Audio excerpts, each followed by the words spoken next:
And then just hit got it. There you go. Okay. Good evening. I'd like to call the January 23rd regular meeting of Bethel Inland Wetland Commission to order. The time is 7:02. Let's first start by introductions. Pat, you want to go first? Hi, Patricia Sell, Commissioner Alternate. Greg? Greg Johnson, Commissioner. Pat Parafort, Commissioner. Danielle Monroe, Alternate. Nico Jordan. Kevin Seaman, Commissioner. Dave?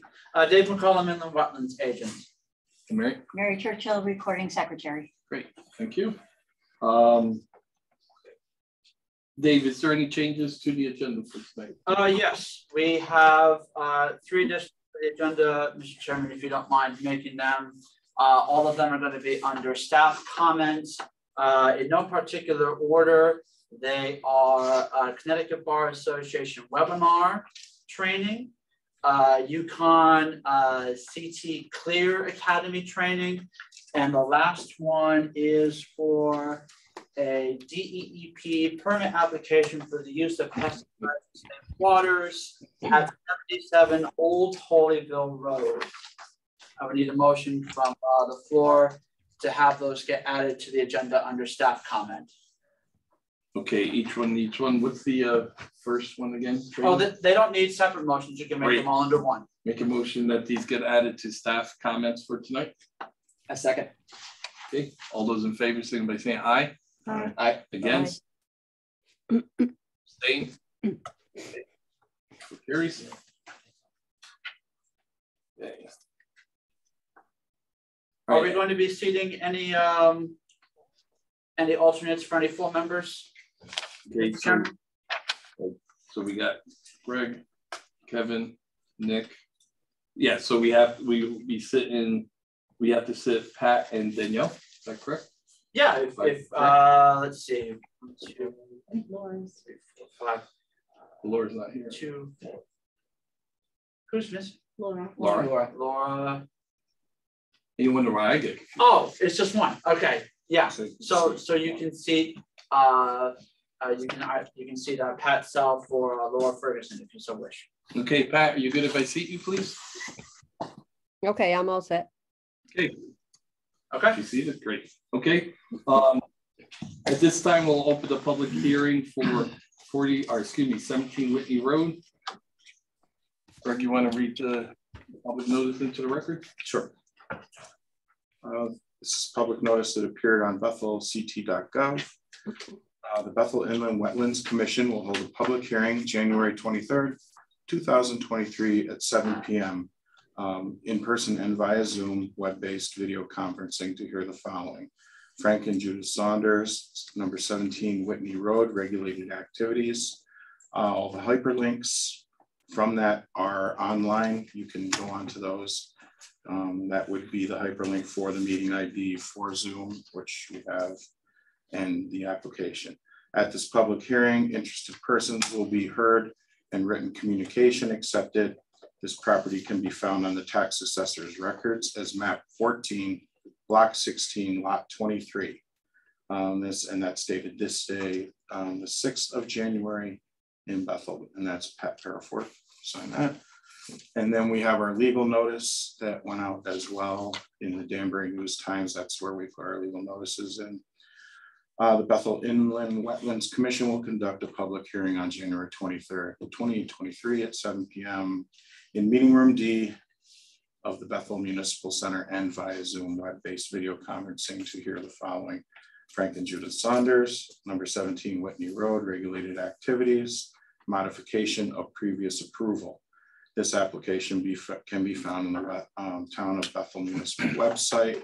It's bethelct.gov, or by contacting the Bethel Land Use Department, 203-794-8578, or landuse@bethelct.gov, dated the 5th of January, Bethel CT, Pat Parafort, Inland Wetlands Commissioner Chair.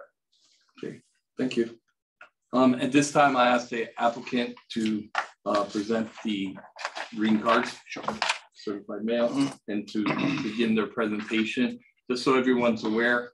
They'll do the presentation, then I'll ask Dave if he has any comments or questions, and then I'll open up to public input. Good evening. For the record, Mike Mizuko, professional engineer, representing the applicant in my office, Susan Greenberg. Submitted the green cards that I have received to date and a copy of the letter that was sent out. Got it. Thank you.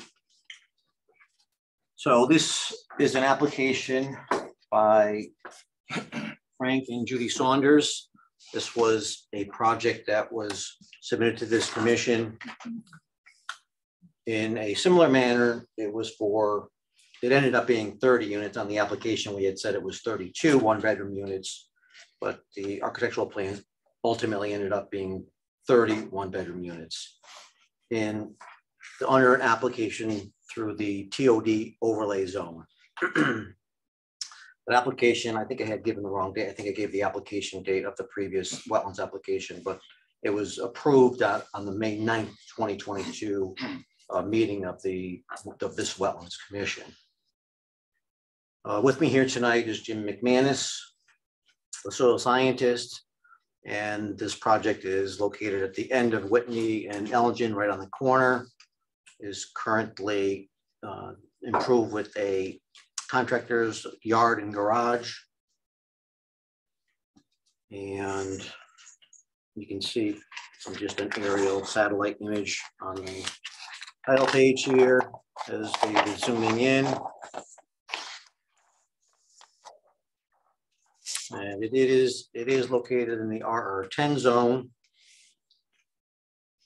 And we do have some floodplain located on the property. There was a Glomar that was done and approved on site. And so we're staying out of that area. We also have just some topographic mapping. The flood mapping is into the lower left. Lower center is the topo map and zoning. Upper middle and the natural diversity database is the top left. And then the soils map is on the right side, which Jim will get into in more detail.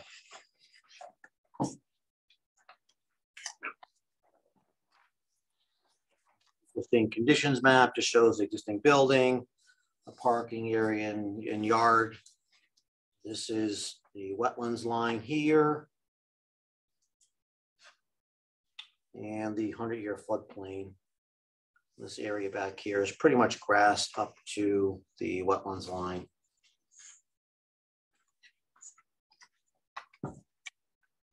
The site is served by municipal water and sewer. Currently, there's a sewer lateral comes off of a manhole that's in the wetlands to the building.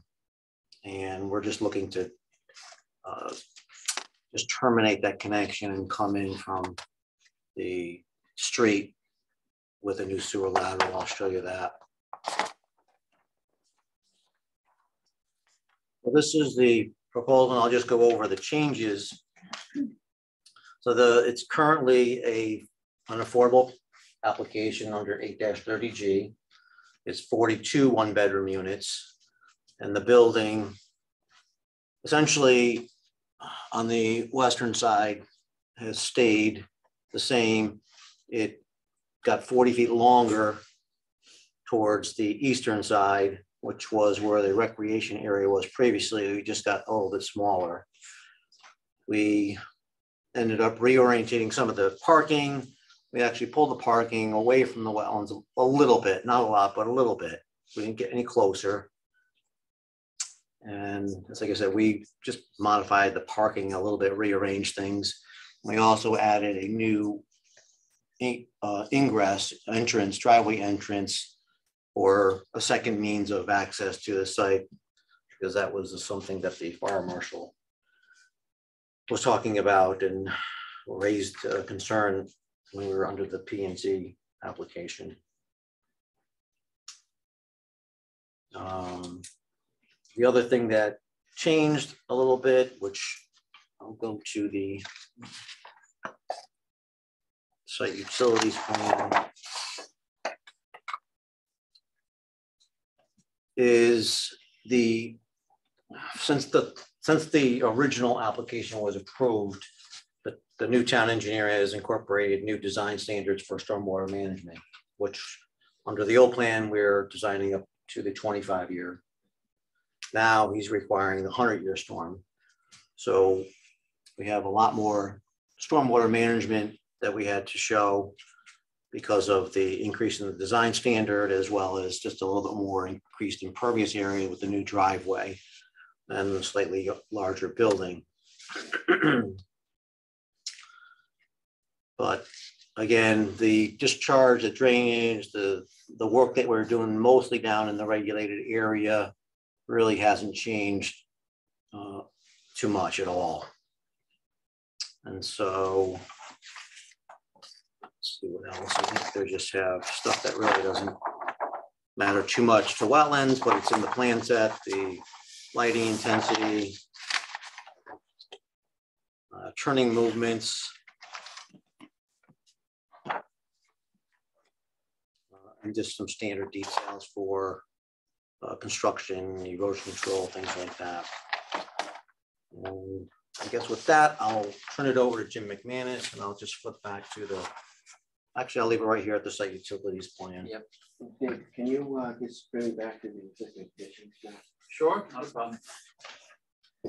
Good evening, everybody. Jim McManus, certified professional soil scientist with JMM Wetland Consulting Services out of Newtown. Back in December of 20, believe it or not, pre-COVID, how about that? I delineated the wetlands as you see on the map, which start, that they're all on the eastern part of the site, and they start around a drainage pipe. If you've been out to, I don't know if anybody's been to the site, you see a little hump there. That's a current pipe that discharges from Whitney Road right into the brook. And so it goes around that, and then it sort of goes around maintain lawn, and the forest area is kind of in here, and then clearly off site into the wooded wetland, wooded swamp associated with Simpog Brook. The entire site is essentially a disturbed area, including the wetlands. Like I said, almost all of the boundary, except for obviously over here, is all within maintained lawn, and the soils are disturbed.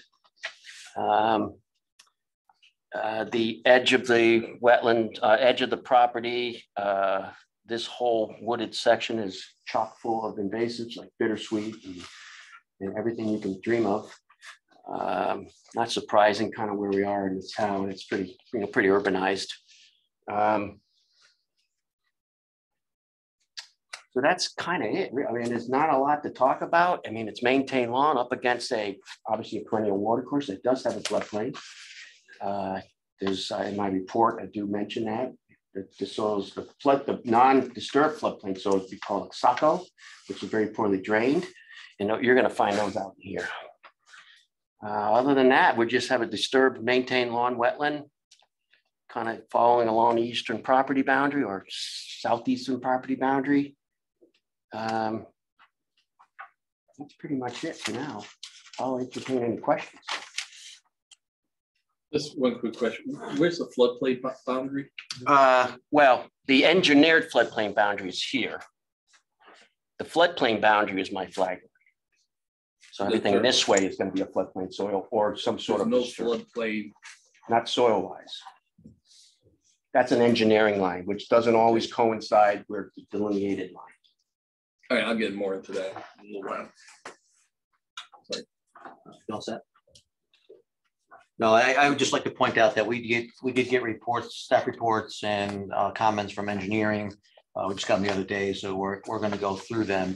But I think in terms of, from my professional opinion, in terms of impact from this plan compared to the previous plan, this plan is actually better for a couple of reasons. We're actually a little bit further away for some of the activity to the wetlands. And also we have the increase in the stormwater management, which is kind of huge in my opinion. Right, and I'll piggyback on what Mike just said. The resource that's we're here to protect is the brook, and we're more than doing it. We have a robust best management practice stormwater plan. We're not in the wetlands. We're not increasing the flooding problem with the floodplain, the engineered floodplain line. We're okay with the soil floodplain line. And again, This commission didn't find a problem before, and it's our opinion, Mike and I's opinion, this is a solid design, even with a little bit of changes here and there. Cool.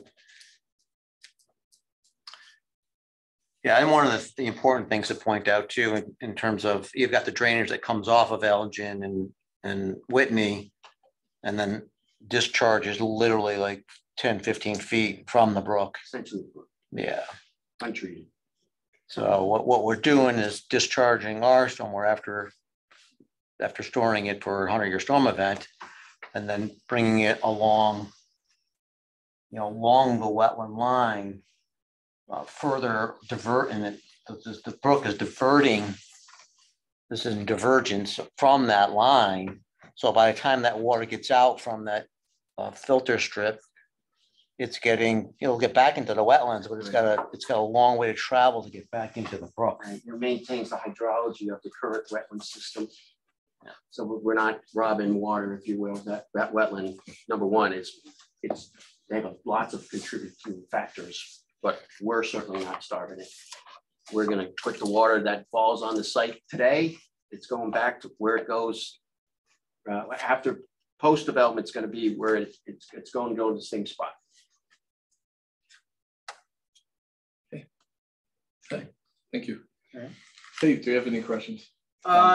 I have comments, and if the commission may forgive me, normally I try to be very succinct with the comments that I give. I may go a little bit overboard tonight, just with what you guys are reviewing. Just a question for the applicant, if you don't mind me asking. The materials that were part of the previous application that the commission approved back in last May, can those be incorporated into the record for this application? Yes. Okay. Yes. Very good. I figured I would ask. It's certainly appropriate to do that. Okay. Very good. Thank you. So with that out of the way, I just want to clarify a couple of the things that Mr. Mizuko and Mr. McManus mentioned before I dive into my report and the comments that I had offered for you guys. Excuse me, look at the right sheet here. For you veteran members, you guys know how the drill works with how we set things up. There are preparations for application materials and what have you for you new members, just so that you guys, just to repeat it so it gets sunk in. All of the documents that you guys have reviewed, that is the previous application, one of the commissioners has brought with them tonight, and all of the materials for tonight's application, in other words, the public hearing that we're starting tonight, are in a Google Drive that is attached to tonight's meeting agenda. The contents of that will not go away. They will always stay there. So in other words, if you have access to this Google Drive link, you will always be able to go to those records. And that goes for any subsequent hearing that you guys have on this application or any other application for that matter. But I just want to make sure you guys understood that. So if you guys have any questions for anything, you guys always know where you guys can refer to. I thought I was going to be able to be real eloquent with presenting on the easel and sharing on Zoom simultaneously. I'm not as good as that, so I'm going to circumvent doing that altogether. I'm hoping that the oral testimony I give you guys, if you have any questions, just feel free to interrupt me. Otherwise, I would just say, save any of your questions for me during the commissioner comments part of tonight's meeting. Context for how we got here. Yes, Mr. Mizuko did mention you guys had a site plan review application that you guys accepted in your meeting last March, which you approved last May at a special meeting. I believe it was on May 9th. Just want to make sure that that's out there. It was for a slightly smaller building. It had the bulk of the same associated improvements, stormwater management system, grading, a parking area, what have you. The crux for what you are looking for with this application, the short story that is whether or not the proposed modifications of this previous approval will cause a direct adverse impact to regulated wetlands areas. So in other words, you're looking for the changes. You as a commission shouldn't have to reinvent the wheel with the testimony that you guys have received and are considering for this. In other words, you're just trying to get the compare and contrast and focus on that. Things that you should consider in the process of doing that. What activities are taking place within the upland review area, the regulated upland review area on site that is being disturbed. Items like that would be examples where the extent of the building footprint is, where the stormwater management is sized, how it's located, how it's oriented on the site, your volume of your excavated and your fill materials, the difference of what those numbers are, and if there's any difference in the grading on that site. I could go into the work review and my staff comments. I know they were at length. I appreciate you guys for having read those. Just so you know, those were posted to the Google Drive on Friday in advance of today's meeting. And those will stay up. So for anyone that wants to read those anytime, you guys can. There are hard copies for you guys. Anyone who wants to take them home, they're up here on the dais if you're so inclined. But anyway, the meat and potatoes of what is germane for you is in my shorter staff report. That's the 3-page document. It has the table at the bottom, and it has highlights of materials that I pulled out from my work review. Now that work review is something that I've been using for the past 5 years. It is based on a professional soil scientist, Ed Pollack, and his work with the Connecticut Association of Wetland Scientists. It's pretty fair and consistent rubric, in my opinion. And I've found that I've had great success with you guys in reviewing that, so I've stuck with that.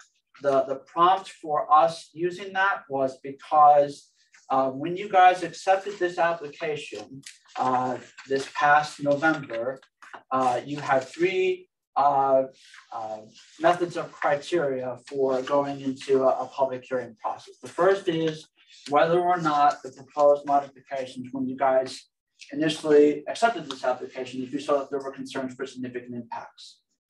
The other would be out of concern for public interest, which I believe is based on some of the materials that I had advised you guys, that was the option that you opted for. The third would have been if the public had brought in 25 signatures within 14 days of you guys accepting that application, and that would have been the prompt for you guys to do a public hearing. So I just want to make sure you guys understand that's why we're going with this process this time, instead of going with a site plan review process like we went with last time. Sorry, I'm getting a little scatterbrained. Let me get into the staff report here. So like I said, the meat and potatoes for what you guys should focus on is in here. Some of the important things should be, like I was saying before, where are the changes? Let's compare and contrast what we did before to what is being proposed now. How do we do that? As part of your guys' submission, you were given the revised set of engineering drawings, which I believe Mr. Mizuko has here on his easel, in which I went through kind of to follow along on Zoom. You guys were also given a soils report. You guys should consider that soils report that you received was the same one that you guys received for this site plan review. In other words, no additional material was given. Not a problem, because all it did was discuss the existing conditions. Those will not have changed. Those will have stayed the same. What you're looking for is, when it comes to wetland materials, what's being changed with this application, and are there any changes to, potential changes that is, to the impacts on the regulated wetlands area, because there's a small strip of it that is to the east of the water course and the water course itself. I think if I'm recalling correctly, the the name of the water course on this site here is Simpok Brook. I think that's correct. Your construction sequence. How are we going to build everything that's proposed with consideration to the changes that are being made? Mr. Mizuko noted that the stormwater management system, it's being upgraded to handle a 100-year storm. That's a good thing, because your previous rating was for a 25-year storm, which can't handle as large rain events as your 100-year storm can. But you guys want to consider the area for where that's in, its discharge points, and the other modifications that go on within the upper review area to accommodate that. You guys have the grounds to request the materials you need to render your decision. So if you feel the materials that you've gotten thus far aren't enough, you have response comments that I would imagine Mr. Mizuko and or Mr. McManus would submit. But if there's anything else that you need, you have them here tonight to ask and to comment what you guys would need to make that decision. They're coming forth with you for an application. You guys have in turn the authority to say, you're asking us as a commission to make a decision. We can't make it unless we have everything we need to do so. So I just want to make sure you guys are aware of that. That can come in the form of written reports, that can come as oral testimony, whatever you guys need. So I just want to make sure that that's out there. I think I'm doing pretty good here on time-wise. When it comes to your public hearing protocol, you guys opened the public hearing tonight. Your default period to conduct a public hearing is 35 days. That's without the applicant granting you guys a period of extension, which can be up to 65 days for any period. That would include the time you guys need after the public hearing is closed to render your decision, because we've already gone through the 65 days from when you accepted it in November to us meeting here tonight. So we only have 2 phases left: the public hearing itself and the period to make your decision. I would advise that if you guys want to wait for response comments from Mr. Mizuko and or Mr. McManus, if you guys feel that you need the time to get that material in, you keep the public hearing open, because you guys have plenty of time to work with to do that. Another note that I would make, normally Wetlands Commission meetings are pretty quiet. In other words, we don't have a lot of members of the public here, but in this case tonight, we do have some members of the public here tonight. So that was a good call on your part to have this meeting on the basis of public interest, because you have that. I'm going to try not necessarily to circumvent per se, but there may be some public comments that are asked of you guys, and I just figured I'd try to address those for you. The letter of map amendment, the LOMA, that is a engineering floodplain matter. The only thing that you guys are concerned about is compensatory storage. In other words, if there is a capacity for that floodplain area to hold water, you do not want that to be taken away. Other than that, anything that comes with letters of map amendments or FEMA for that matter, that's a federal agency. So I just want to make sure that that's a distinction for you guys. Deep water course quality. There is a massive map, which I took the liberty of to print online. It's available in our office if you guys ever want to take a look at it. It was a comment that was made during public comment for a Planning and Zoning Commission meeting. I think it's worth you guys knowing that the surface water quality and the ground water quality classification ratings for this area and for this site are GB, GB or GB star, and what's the other one? I should know what that is off the top of my head, forgive me.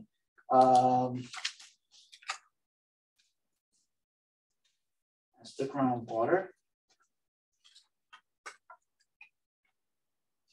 SB, okay, so that's your surface water.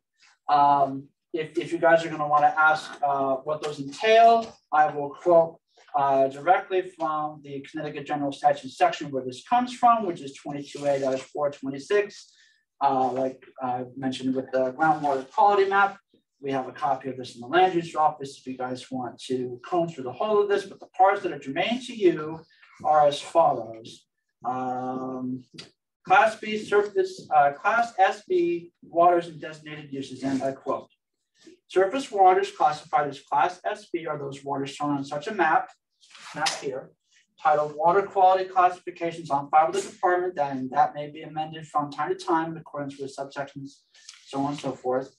The designated uses for Class SB waters are habitat for marine fish, other aquatic life and wildlife, commercial shellfish harvesting, recreation, industrial water supply, and navigation.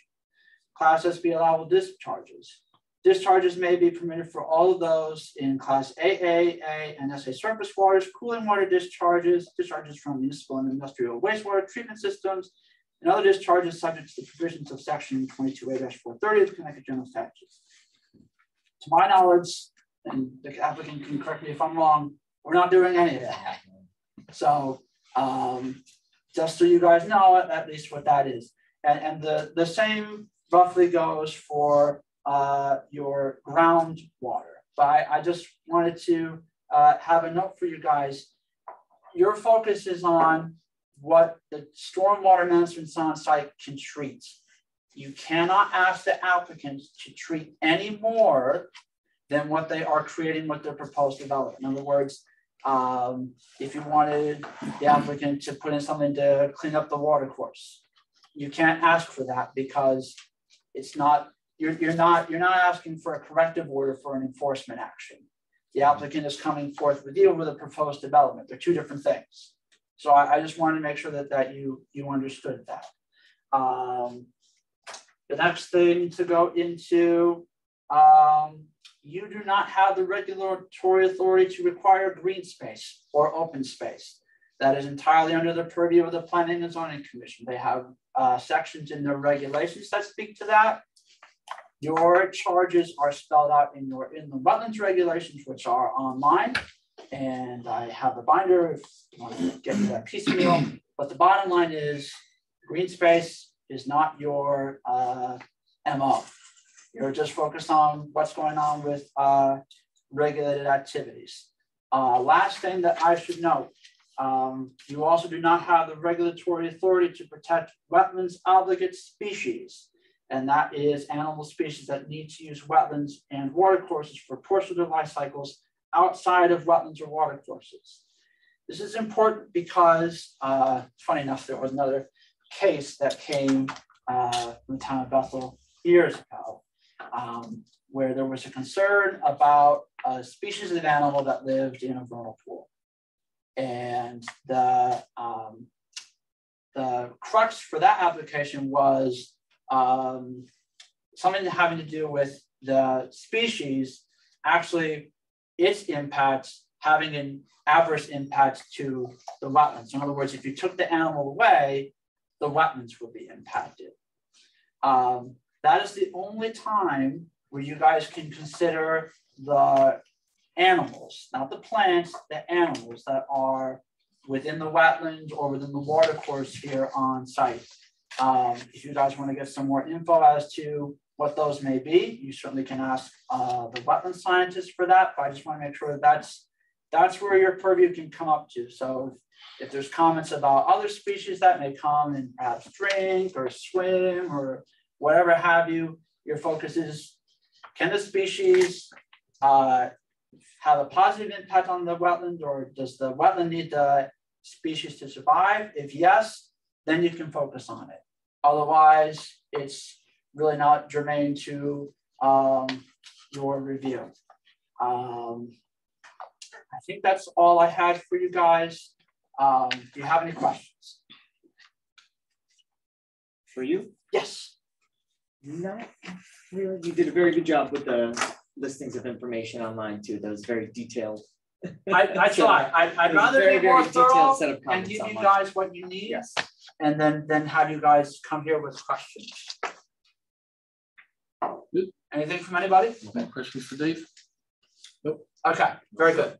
Okay, at this time, we're gonna open it up for public comments. We're gonna take comments and questions from the floor first.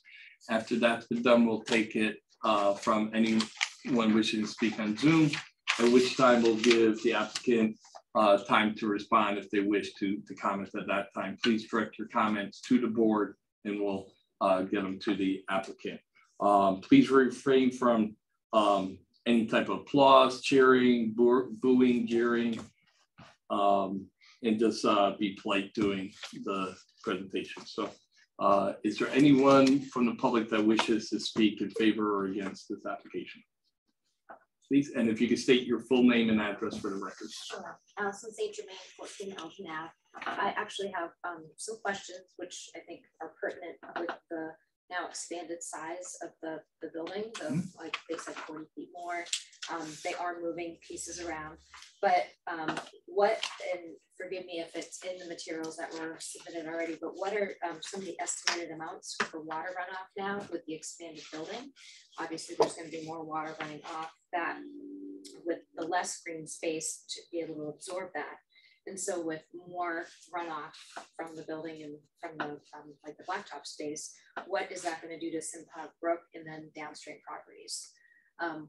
Already I'm at the other end of the street, but you know, when that brook comes down, and this obviously is not attached to the property, but it's all the way down through town.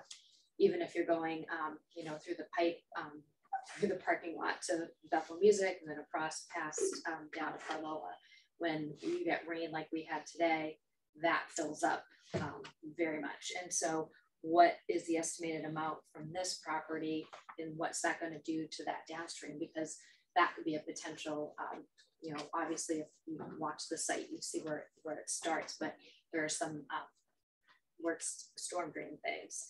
The other piece about existing conditions not changing, I live in the neighborhood and I'm walking and running by there every day.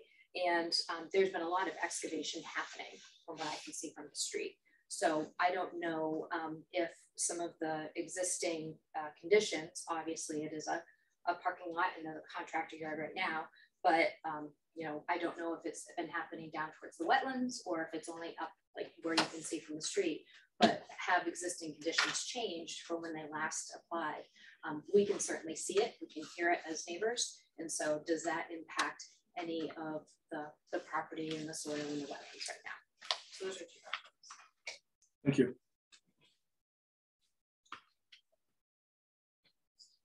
Okay, is there anyone else wishing to speak in favor or against the application? Okay. Is there anyone on Zoom that wishes to speak in favor or against the application at this time? Seeing Paula Angelini at this time. Thank you. Good evening, Commission and applicant and representatives. Can you hear me? Yes. Okay. I have a few questions. I hope they all are allowed. Sorry, Paula? Yes? I'm sorry to interrupt you. We need your address. Oh, I'm sorry. Jacobs Lane, Bethel. Good. Okay, thank you. Okay. I heard you say the phrase in the public interest, and I'm assuming that's referring to this project being in the public interest, but help me to understand why the applicant came back with a much larger building when I believe one of the problems before was that one of the objections from the public, I don't know if it was from the commission too, said is too large, it doesn't fit the area, et cetera. And the other issue is, you know, there's more units now and more cars. I understand there's 1.5 parking spaces per unit. So that would mean, what is it, 42 units now? So say double that. If it's a couple in there, most people have a car each. That's another issue. I'm going to just throw some of my concerns out there. I won't extend them much. Paula, let me interrupt 1 second. Just be aware, we can only consider items that affect the wetlands themselves, nothing with zoning or traffic. Oh, okay. All right, then I heard you say, talk about the runoff to Simpog. I'm concerned about that a little, that anything runs off into that because it's connected to farms, et cetera, and what types of things are running off into Simpog. Let me just check my notes to make sure I had other questions, but not allowed. Okay, that's it, because other ones were not concerning what you said. Okay, those are my concerns. All right, thank you, Paula. Thank Is there anyone else on Zoom that wishes to speak in favor against this application? I believe Rachel had her hand raised first, and Right. if I may ask that you, in addition to having your name on Zoom, if you could just give your full name and address for the record. Hi, I'm Rachel Bowers. I live over on Saxon Road, and we actually have a lot of flooding issues ourselves on our street. So I'm very much opposed to what the Wetlands Commission is actually thinking about, being that the town is not even able to address the current situation that's happening over on our street. And we've been reassured multiple times that it's going to be fixed, and it has not been. So adding and taking away from the wetlands and putting in a parking lot that's going to add to the runoff to the land that is designed to absorb runoff just seems like a very poor idea when we've learned this from the Palisades Mall, from the Danbury Mall. There's going to be more flooding. And with the 100-year flood line that's insurance companies are now looking at more and more, I'm not understanding where this is coming from. It just does not seem like a very wise idea to be destroying such a valuable piece of property that can protect the rest of the town. And your last name again, please, could you spell that for us? Is Bowers, B-O-W-E-R-S. Thank you. Thank you, Ms. Bowers. Next, Mr. Chairman, I'm seeing an Elizabeth Levy, 50 Bethpage Drive. I'm just wanting to know if the Planning and Zoning Commission already conducted their review of this project, or is that still to come? They have not opened their public hearing for this application, no. So the public was not invited to review or comment the project? It'd be a question for planning and zoning. The planning and zoning has not opened review of this yet. So that would. Yeah. Okay, so we should just keep our eyes open? That's correct. Okay, thank you. You're welcome. Okay, so anyone else on Zoom wishing to speak in favor against this application? I see a Diane Ryan. Ms. Ryan? Hi, Diane Ryan, 13 Karen Drive. I spent some time Sunday going over the materials that you had listed on your link. And I just, was looking at the materials and there were a couple concerns I had. Some of the materials didn't seem to be fully filled out. There were no dates on some of the materials. There was no information on the project phasing with a construction plan to limit runoff during construction for erosion and sediment control, or timing the project to limit runoff months. I did not see, other than some other link somewhere, the inland wetlands didn't show the new building with the larger footprint that I could see. There's a 100-year flood zone delineation that would go under the apartment building, which isn't shown. The soil investigation report that was dated February 11th, 2022 has a field investigation date of December 9th of 2020. So that's very old. And when I looked at Dave McCullum's letter dated January 19th, 2023 to the commission, number 9, he talks about blasting and if that's required.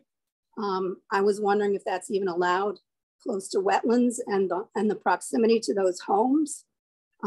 This is just a 1.5 acre lot that's amidst all of these homes. And there's something that talks about using the flags on the property to show the site delineation. And I don't know whether you guys walked the site before you approved the project last time, but when we walked it with P&Z, I didn't notice a bunch of flags or have them defining things. Then the last question, excuse me, is that it says something about using the municipal sewer available on Whitney Road. So I'm wondering whether you need to dig up Whitney Road to increase the sewer line. And those are the questions I had. Okay, thank you, Ms. Ryan. Is there anyone else on Zoom that wishes to speak in favor or against this application?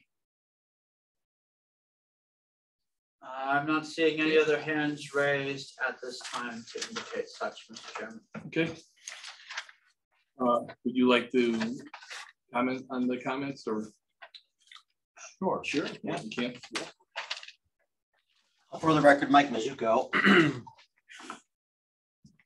Let's see. Okay, so more runoff from the existing, from the increase in the building footprint. That there'll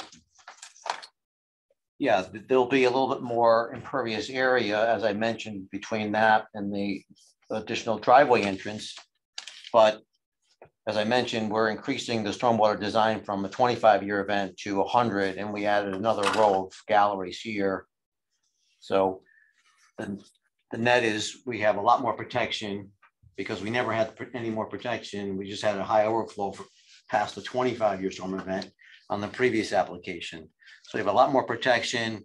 And one of the other things that we're improving is that right now there's some stormwater, there's some galleries here, but there's just an outlet, a bottom outlet into the existing drainage system that comes from the street, and that runs out and dumps out right adjacent to the brook. So instead of having that direct dump out there into that discharge point, that's going to be eliminated. We'll have everything will be back into a proposed new stormwater management system. And the other important thing that I think is really sort of critical for just water quality is that we are storing the water quality volume. And what that means is that basically you can take about 1 inch of rain from this site and it's going to store it before it discharges anything out of the outlet control device. So the outlet control is set up high enough so it has that stored volume to take up that, and which is a lot of the smaller storm events where you get the initial first runoff where the pollutants are, and that'll get just infiltrated, held back onto the site without discharge out into the wetlands and out to the brook. So I think that's important to point out. Again, it's good. The other comment by Ms. Antolini, runoff to Simprog Brook. Again, I just addressed that. We're improving that substantially. Rachel Bowers, adding and taking away from the wetlands. I don't, we're not touching any of the wetlands. We're not filling any of the floodplain, the updated Lomar line. We're really not having any impact to either of those. As far as Diane Ryan and missing dates, I'm not sure. The floodplain line goes under the building, but the floodplain line is here. The regulated area line is maybe what she's thinking because it just clips the corner of the increase of the larger building. The site, there is no blasting proposed.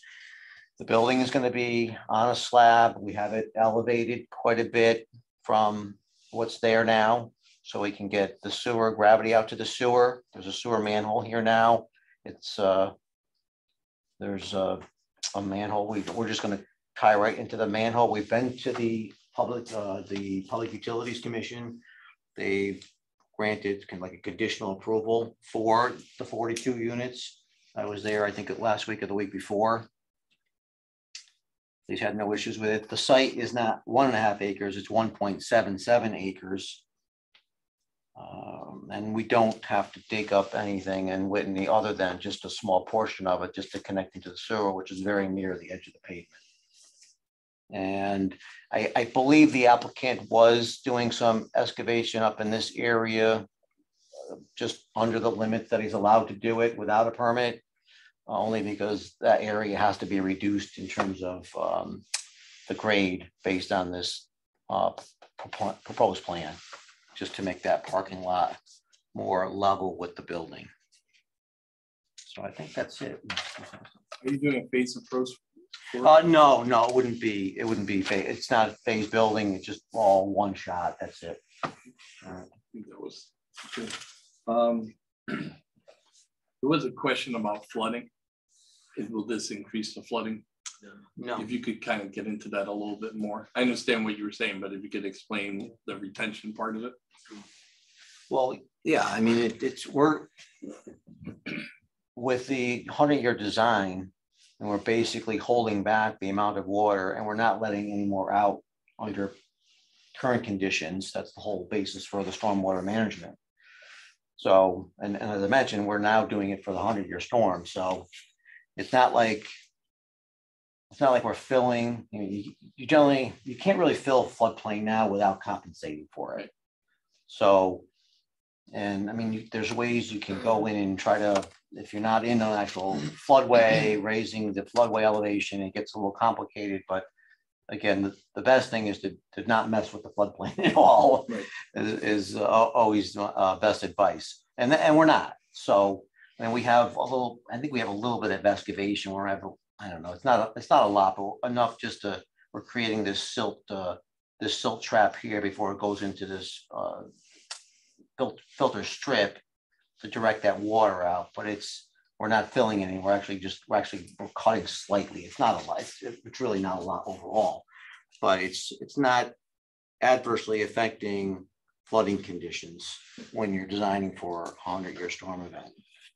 So you're basically holding the water when it rains up to a certain amount and then releasing it over time. Well, as I was mentioning before, with the water quality volume storage requirement, there's a lot of the smaller events, you're not going to get any discharge. Okay. All right. And then beyond that, any of the discharges are held to a lower level than the existing conditions are right now.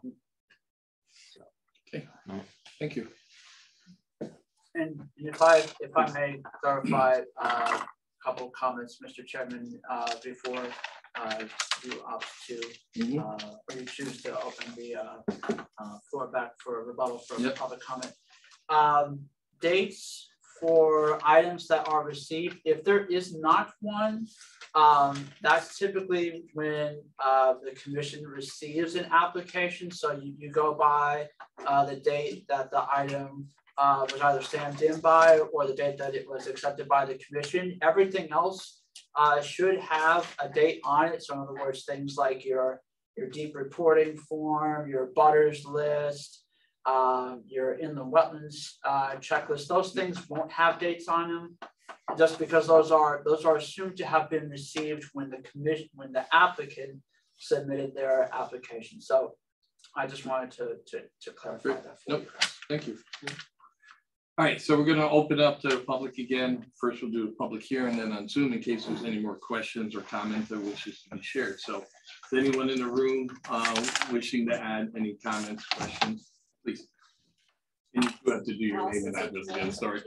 Yeah. I do want to push back a little bit about the excavating that's been happening. Again, from the street that you can see, the wetlands part of the property is down, and you can't really see it. You have to kind of if you went on the planning and zoning walkthrough over the summer, you could walk around and you could see. But so as a resident just going back, so I do question that, and I push back on what the current activity is on the property. especially if there will be some disruption down towards the wetlands. And so it's just a question to ask. So what you can see publicly happening in towards the back and towards the front, but what's going on. And of course, I'm not going to go walk on the property to find out, but it is definitely happening. Okay, thank you. And I believe, Mr. Chairman, there is a Rachel Bowers is I believe her last name. She has her hand raised on Zoom again.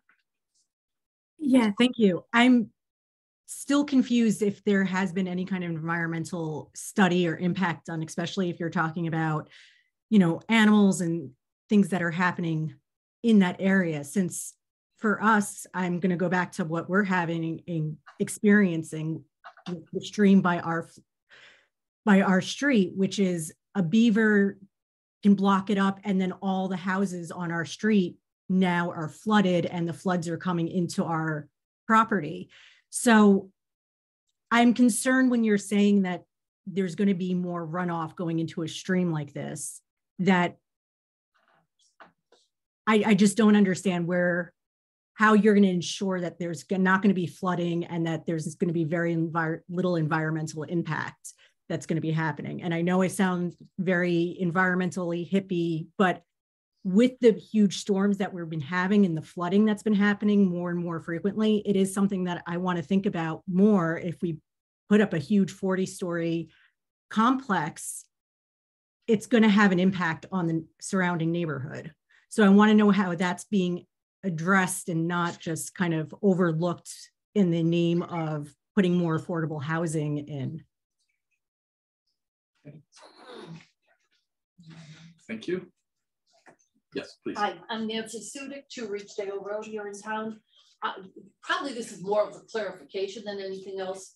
I've been hearing a lot about now it's a 100-year flood versus it had been either 20 or 25 year, I think it was 25 years. And that seems to be like the answer to everybody's question, like, wow, so okay, so things are going to be much better now because it's 100. Yeah, it's 100-year flood. But my question is, what were you going to do if that hadn't happened? That's my question. Yep. They didn't change it from 25. Okay, is there anyone else? Please. Jeff Pocumba, 3 Summer Lane. As far as the 100-year, you just mentioned the retention, the 100-year floodplain. Is that a requirement of this project, or is that just what the town requires? Okay. Excuse me, can you repeat your name and address? Yeah, Jeff Pocumba, 3 Summer Lane. Thank you. Good. Mr. Chairman, I'd be happy to speak to Mr. Pocumba's. Let's just I'm sorry. Sorry. Beg pardon. No. Anyone else from the public? Okay. Anyone else on Zoom that wishes to speak? I see a Diane Ryan on Zoom. So. Ms. Ryan? Hi, Diane Ryan, 13 Karen Drive. I didn't hear an answer to the construction plan limiting runoff or erosion and sediment control or the timing of the project. I think your information said something about avoiding certain months where there's a lot of runoff, a lot of rain. So I don't see I didn't hear anything about that from my question. And I also had another question about if you walk that property, you can see down below behind the property is much lower. So what are you doing to prevent runoff from going down to those properties behind them? And that's my other question. Okay. Thank you. Is there anyone else wishing to speak or make comments? Okay. Dave, you want to go ahead with your... Yeah, just for as a point of clarification. So when we're talking about a 25-year storm event versus a 100-year storm event, those were design standards, and the entity who is responsible for making those design standards is the Public Works Department.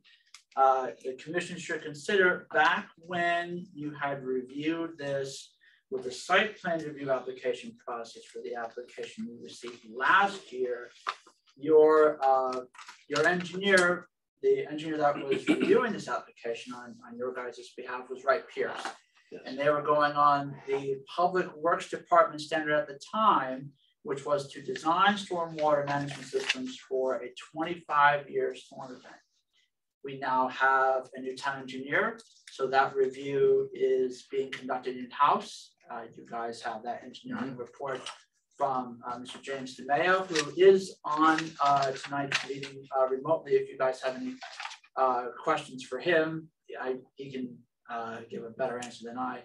But to try to give an answer for him, he has a new standard for engineering for things to be designed for what's called a 100-year rain event. I think it would be worth for you to ask what the difference in terms of inches of rainfall is for each of those events, and how many hours for each type of event it takes for 1 inch of rainfall to fall. That would be what I would have for you. So David was asked, is that so it's a town requirement? That's correct. Yes, that's correct. Thank you, not state. State's still 25. I'm sorry? Is the state 25? No, the state, the DOT is 100. Okay, so we're matching the state. Yes. Okay, that's what. Yes, we are. Okay. Sir, would you like to respond to some of these? Yeah, just I guess I might as well just start with the rainfall. So the difference between a 25-year storm event would be, now this is a 24-hour rainfall. Okay. It would be 6.82 inches. The 100-year is 8.75 inches of rain in a 24-hour period. Could you repeat those, please? Yes, 6.82 inches for the 25-year, 24-hour rainfall event, and 8.75 for the 100-year. Thank you. So you're basically having to deal with the 2 more inches of rain for the 100-year event. Okay. So some people might think, oh, it's 4 times as large. It doesn't work that way. So those are the numbers for the rainfall.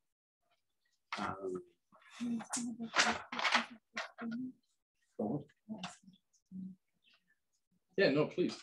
I think that there might be some confusion by the public in attendance, not really understanding what those retention basins are and how they function. Would you be willing to take a moment to give an overview of how those work and why they're designed to mitigate? Sure. So the first thing that we do, if you look at the drainage report, which is available in the thing, what we do is we take the existing conditions and we analyze that for the 100-year storm event. Then we go ahead and do the same thing basically for the proposed conditions. And in particular, the area that's draining to the stormwater management system. So that's where we kind of key in on. And when we do the analysis for the developed conditions, we have to make sure that, number one, we're holding the water quality volume first before we let any outflow. And generally that's covers like the 1 to 2 year storm event, which is generally we're not getting any flow out of those year events because of the water quality volume storage. So those circles on the map hold water. They're designed to catch the water. Well, they're not circles. These are galleries. They're 4 foot high by 4 foot wide concrete galleries with stone around them. The retaining basins are not those circles? No, that's soil stockpiles. I see. That's for construction. Yeah. So all of the drainage gets in, it's all underground. And so there's a set of galleries here, a pipe coming across, and then another row of galleries here that picks up. We've got basins, a couple of basins on top of them for inlets so the water can get in. But at this point here is where the outlet control device is. So that's where it's set higher. And there's an orifice that limits the flow based on the pre-existing condition limits. That's our limit. And then anything above that, because now there's an increase. So all that water has to get attenuated in storage so we don't exceed the preconditioned or pre-existing rates. So Dave, can you just on the computer for those on Zoom see what the detention galleries are, where they are? Are you talking about the detail at the cross section or the location on the site? Where he's pointing right now. Oh, yeah, sure. I'm sorry. Just so they Yeah, understand. it's the cross. Okay. Just bear with me here 1 second. Yeah, so you get the 2 rows, as David's showing there. And then that gets, that pipe is essentially level. So the flow can go back and forth. And then one long row here with the outlet control limit here there is a high overflow. They generally like a high overflow just in case the orifice gets clogged up. And more importantly, when we were only designing for the 25-year, we generally want to have that in case we get the up to 100-year storm. So there's an overflow, but we still kept that in there at discharge point and then out to the filter strip. So basically during low storms, it holds the water. As water increases, it lets more water out. Right. So a good example that I always visualize is over on Copper Square, the pond there. You'll see a V, yeah, and that's actually a control structure, correct, limiting the amount of water that comes out, which is basically something like you have at the end. Yeah, it's just a different form of outlet control. Right. So when you have a 100-year storm, just so everyone's clear, you don't have a 100-year storm worth of water hitting the brick all at once. Right. No. It's controlled.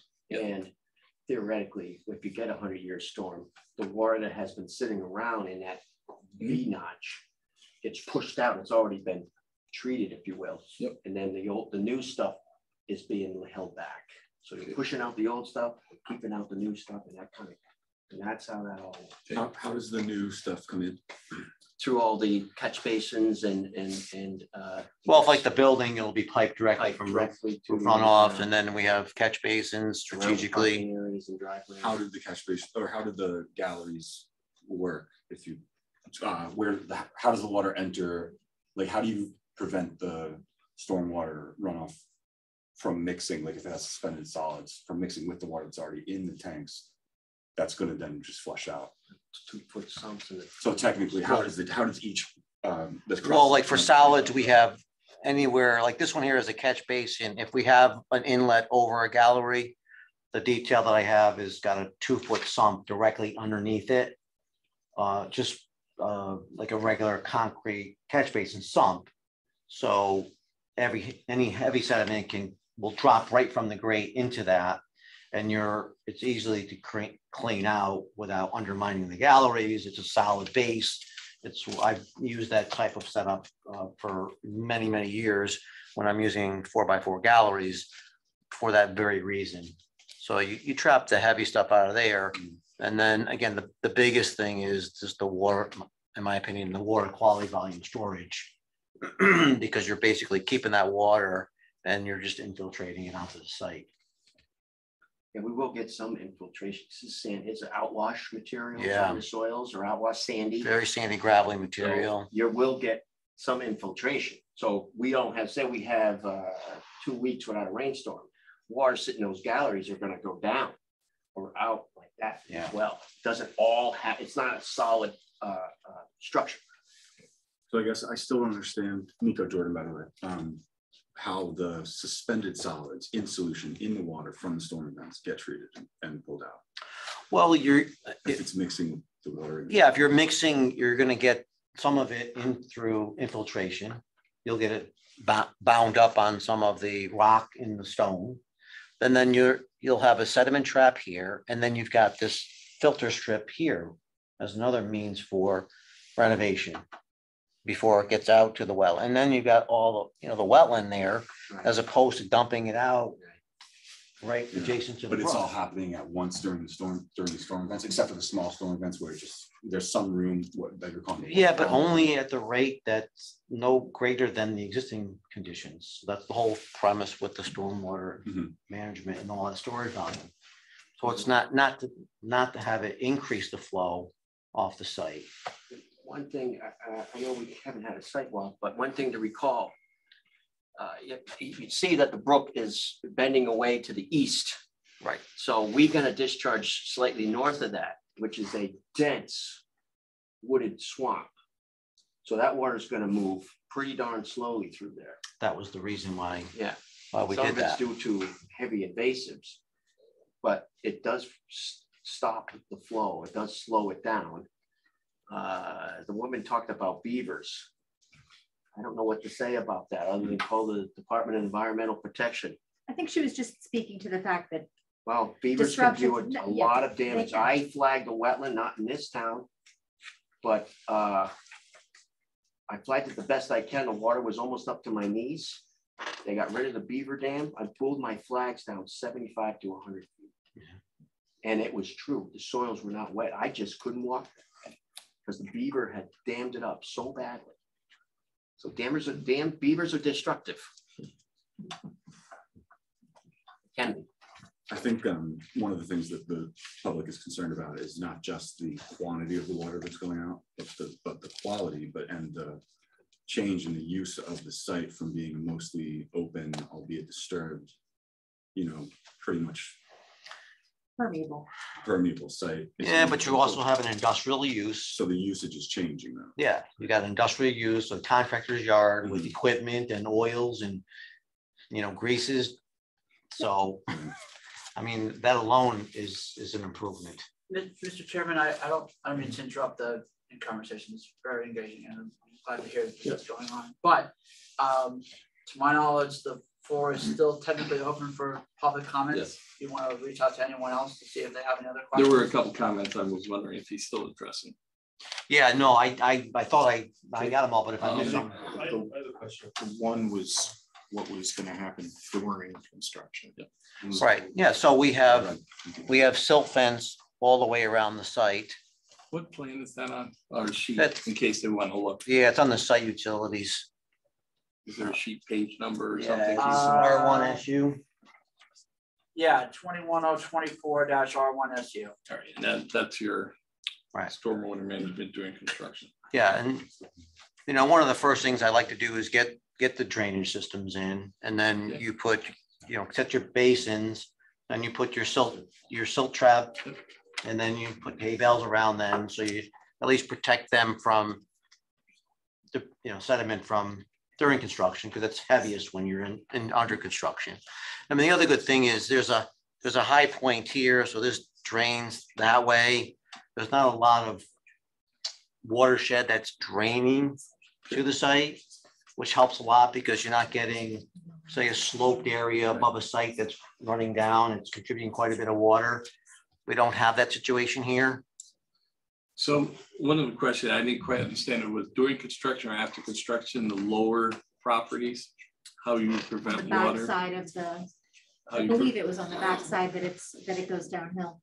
On the top of the paper, I believe, North side. is what the, Downstream, for all intents and purposes, would be to the north and east of the subject Yeah. property. They were asking how you prevent water from coming down there. I don't know if it was during construction or after construction. Well, no, I mean, after construction, everything from the building is all going into the stormwater management system. I mean, during construction, yeah, the waters, other than what the existing drainage system, which still could be used, I guess, slightly until it has to get yanked out of there. But, there's going to be, surface flow. But the big thing is it's not, you got a slightly sloped area here, but, down here where we're going to have silt fence, right, adjacent to the wetlands line, you got a very flat area where the water will slow down. And then, if it has to get cleaned up, it can get cleaned up, but yeah. There was one other question about excavation again. You mentioned there was excavation on. Yeah, I made a note here to make a visit to the site to confirm exactly what's going on and where it's going on. But it was my understanding that the applicant was doing some work up in this leg on the western side of the site, but I'll confirm that. And then are you planning to do a site walk? That's something the board has to discuss. Okay. Because I think we have to just make sure that the flags are reset. Yep. Because I don't think that they're still there. I don't think they're still there. All right, I'm gonna open it back up to the floor and leave. Services. Jeff O'Connor, 3 Summit Lane. I guess if the order was to pave the whole parking lot, would you need to put additional, like you said, the galleys and stuff? You wouldn't need to change any of that, right? If you decided to pave the whole parking lot? Were you talking about pervious surfaces? Like he could pave the whole thing and essentially you'd have more water, right, going in there? Okay. I'm guessing that's correct. And also, as far as the water, so that all the stuff, catch basins from the road, drains in the brook through that property, right? I believe that's what you said. And that water is worse than what you're doing here. because that's unfiltered, right? So you probably get a lot of, that water's in worse shape that would be from this site, correct? I'll answer. Yeah, that's fine. Sorry. But yeah. Okay, is there anyone else on Zoom that wishes to make comments or questions? I'm not seeing anyone at this time, Mr. Chairman. Okay. Did you want to respond to those last two? Okay. Yeah, so the question about paving the entire site. Again, I'm not sure what the exact question is, but I mean, a lot of the site as proposed is impervious between the building and the parking and driveways. But if paving the entire site. I think what he meant, if let's say there wasn't a building there, he had to pave the whole thing. There's no permit process, but he could just do that regardless. Could you just pave it? That's not a question for you. That'd probably be a question for David, I guess. Yeah, no, I don't think. If there's an activity that's occurring within a regulated upland review area, the applicant would need to acquire a permit for it. Yes. Yeah. So, and then the other comment was about the existing drainage. Yes, the existing drainage that it's directly piped from the roads all the way down, discharging to the brook, basically without any treatment. So, yeah. It's a worse, yes. It's a worse situation, correct. Can I add to that, Mr. Mercico? So is that existing easement going to be, can you run it over on your plan again? Is it going to be collected? Is that road going to be, those drains from the road going to be collected and treated? Yeah, it's town drainage. So there is an existing easement here now. It stopped for some reason, it stops like right here. So we had just proposed extending that easement out over that pipe to formally allow the town to maintain the entire section of pipe. But we'll be disconnecting our existing drainage that dumps into that manhole now. So it'll be separate. It'll be a separate system. So can we ask you to attenuate that water as well? Yeah, we're not going to do that. To change, since it's on the same property, but it's an easement. Yeah, no, we're not. We're just, we're taking care of, we're taking care of our stuff. Like I said, may I clarify? Like I said, Nico, you are focusing on the improvements and the modifications being made by the applicant. If it's a system that is beyond what the applicant is focusing on, that's a separate matter entirely. No, I know. I wasn't sure to clarify. To your point, though, if we were looking to tie into that manhole, then I would say you have every right to ask. Well, I asked because I see that the galleries that are here catching. Right, they're tying into that now, but we're disconnecting that. So we're actually making, we're actually improving that. You're disconnecting. We are disconnecting that. Existing drainage that connects. We will no longer be tied into that manhole. Get away from it. There's a catch basin here, right? That are slated to be removed in the center of the first. What sheet are you looking at, Nico? I'm looking at 21024-EX. All right, before we get too far into it, let me do the public and then we'll get into that. Sure. Okay, thank you. Check one more time with the public in the room if there's any questions, comments, follow-ups that would like to be asked at this time. Okay. On Zoom, same question. Is there anyone that wishes to make comments, questions at this time for this application? I'm not seeing anyone, Mr. Chairman. Okay, so then I'll open up to the board. Nico, you want to? Oh, no. Going. Yeah, sure. No, go ahead. I'm finalized that.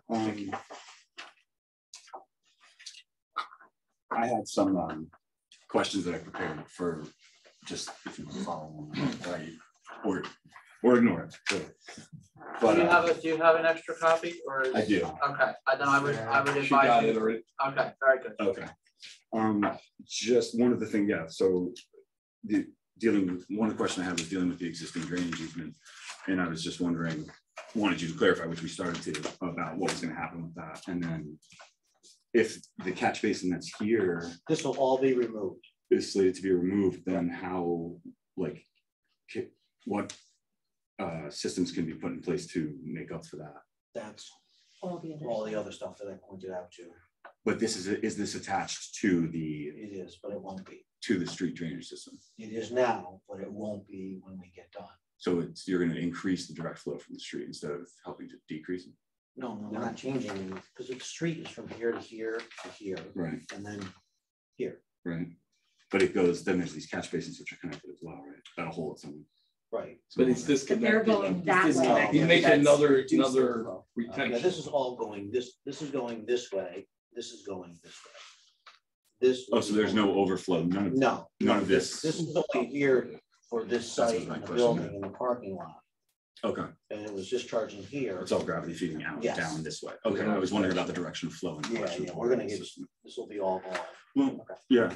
So am I hearing this right? We cannot ask you guys as a developer of this site to help improve the water quality that's drained from the street, even though the parking would be increasing on the road due to the site use and the increased We population. can ask, we can't require. You're only talking about on-site improvements. It's on the property. Right.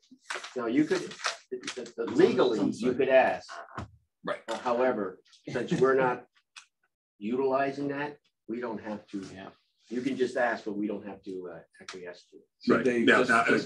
Yep. That I figured I'd ask and bring that into the question because I assume that there's going to be overflow parking on the street from the project. I hope not.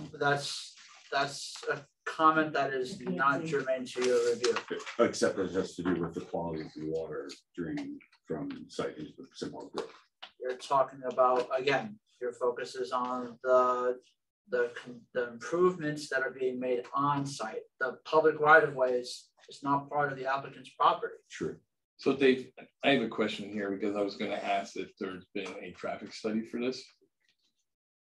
And the reason is basically to what Nico was saying, if it is looking that there has to be an increase, and I'm not saying there is by any means, an increase to the road or anything like that, that will affect runoff. Where do we put the cart before the horse or after the cart? You know what I'm saying? Like, how do we know that there's no traffic study saying now, okay, now there has to be a huge development to do some type of construction on the road to support this. And now we've approved this without considering the improvements on the road themselves. Do you follow me? I do, but again, like I was saying, your focus is on what's going on the property, and our town engineer has his hand raised. I imagine you can give a perhaps more embellished answer than mine. To my knowledge, we do not have a traffic study for this proposed application. That would be something that's normally submitted to P&Z for their review. It's never been in your. Let me use an extreme example what I'm worried about here. Okay. Extreme example, let's say Danbury built a mall. If you didn't look at the road improvements with that, it would have been a whole different wetland situation with everything around that. Right, but you're only considering what the applicant is applying for. That is I hate to he's say, applying for this, but what if by applying for this, which is P&Z and parking or traffic, they say, yeah, this is great, but when like they say here, they need a second access. What if they come back and say, road's not wide enough, you have to make it wide, and they say, oh, okay, we can make it wider. Well, does it come back to us then to say, it would be a separate application. So we still have control then. Correct. Modification to the existing permit. Okay, that was my. And just so the commission knows, a lot of meetings, they talk about what ifs. You can't deny or accept an application on what ifs. And that's law is strong on it. You need to have a reason. What ifs do not. No, absolutely. What if they throw too much pesticide down? Doesn't matter. Right. You can't do what ifs. No. Mr. DeMille, do you want to give clarification on that? Yeah, so good evening, everybody. My name is James DeMille, professional engineer with the town of Bethel. You guys ended up working your way to it anyway. You know what I mean? As a commission, you're tasked with reviewing and rendering a decision on the application as it's presented in front of you. For instance, if the traffic study were needed for planning and zoning, and it did say the road needs to be widened, well, guess what? The planning and zoning process would then stop. in its tracks, because they would have to come back to you if it starts changing things. So I wouldn't get too hung up on that. Good. Great, appreciate the clarification. Thank you. Sorry, Nico. I just had a couple of other kind of mundane points just minutes ago. Yeah, about, sure. One was having to do with the lights, and if you could run over, like, is there going to be any light pollution impact into the wetland?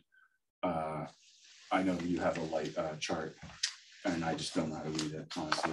But so from car lights and for scheduling.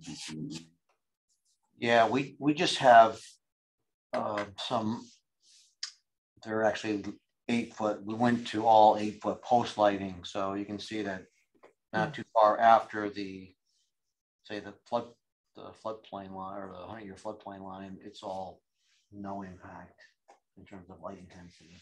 So it just goes straight to the ground around each. Well, I mean, like once you get to here, the light intensity gets to 0. Okay. So from here to here, it's 0. Oh, cool. Is that's like a tide chart for lights or something? Yeah, it's a lighting intensity numbers. It's a grid. Great. So you can see the numbers increase anywhere near the light. Good. And we have just post lighting. We got some small bollard lighting, and then there's also some building mounted down lighting around entrances and patios, things like that. What about car lights coming in? I mean, at night. Yeah, I mean, they're going to be. I mean, you're going to be, there is a buffer. Could you screen it? Is there's forest. I want to show you. Can I just show you something like this? So there's a berm there. No, we have a dumpster in front there.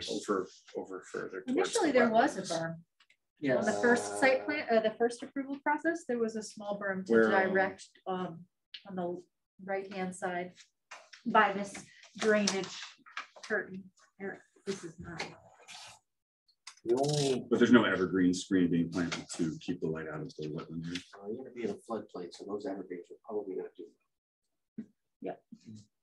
Yeah, I mean, if a vehicle's coming down here, it's getting blocked by the dumpster.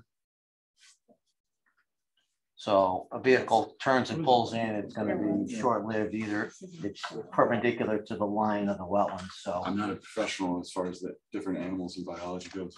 That's when like, I don't know how much light it would disturb, species, or it's like strobing or whatever. But yeah, that answers that. I just wanted to show you real quick. This is an aerial view of the site. The site is where the T is in Whitney. Mm-hmm. Can I'd be happy to bring that up on the screen there so that we don't have to. No, I'm just going to bring it up by, yes. Yeah, just bear with me here for a second.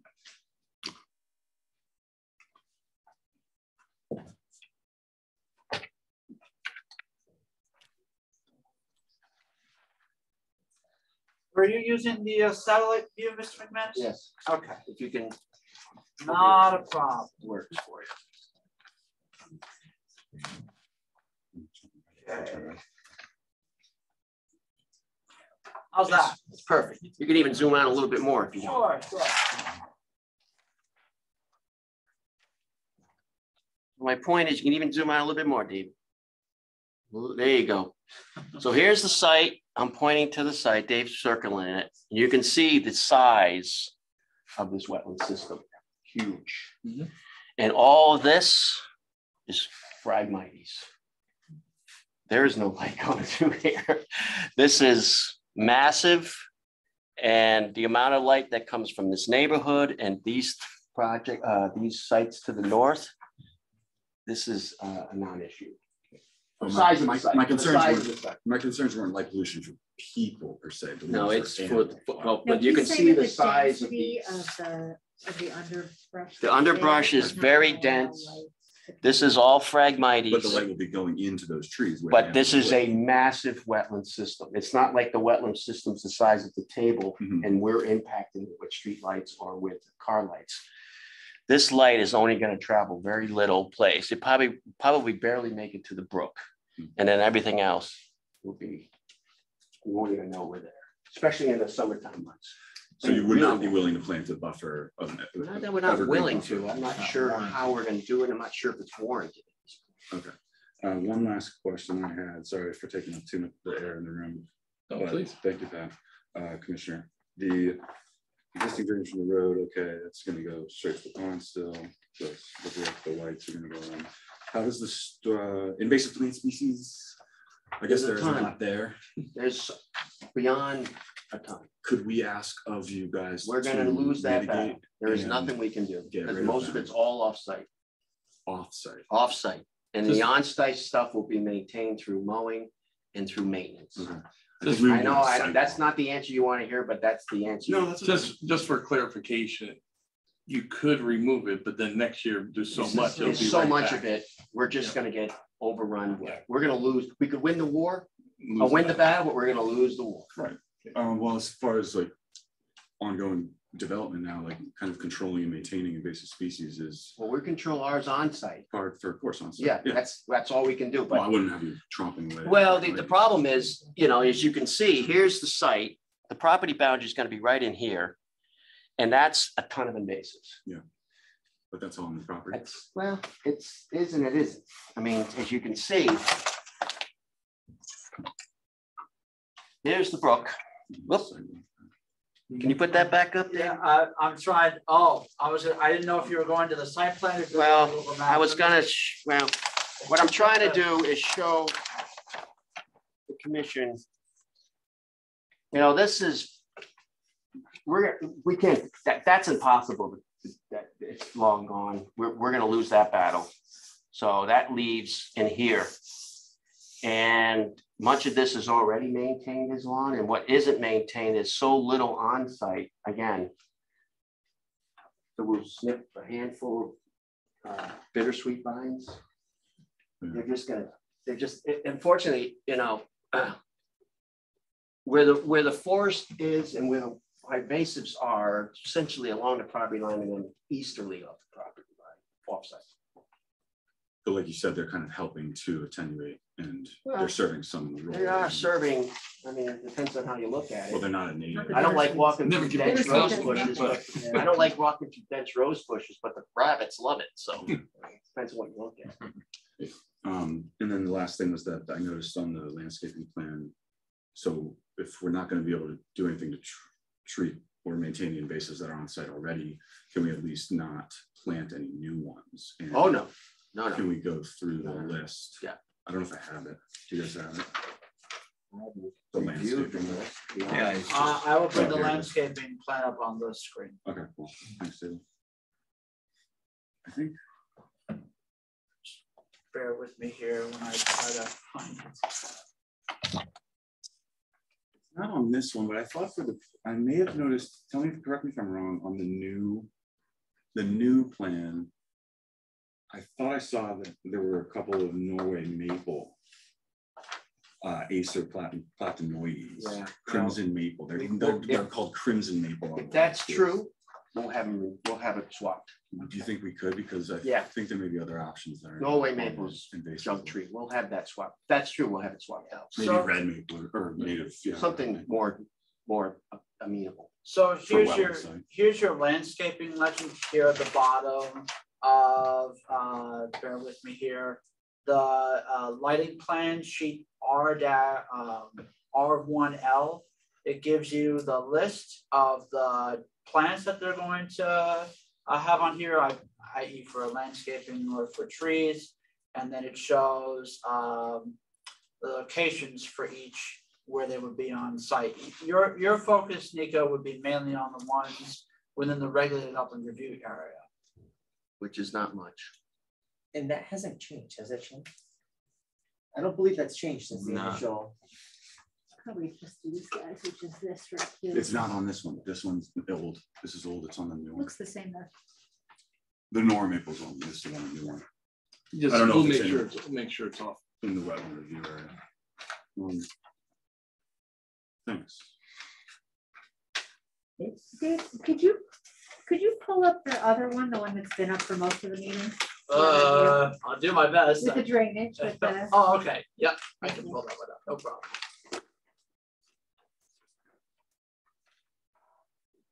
That's going to be, I think, that's this the one. Yep.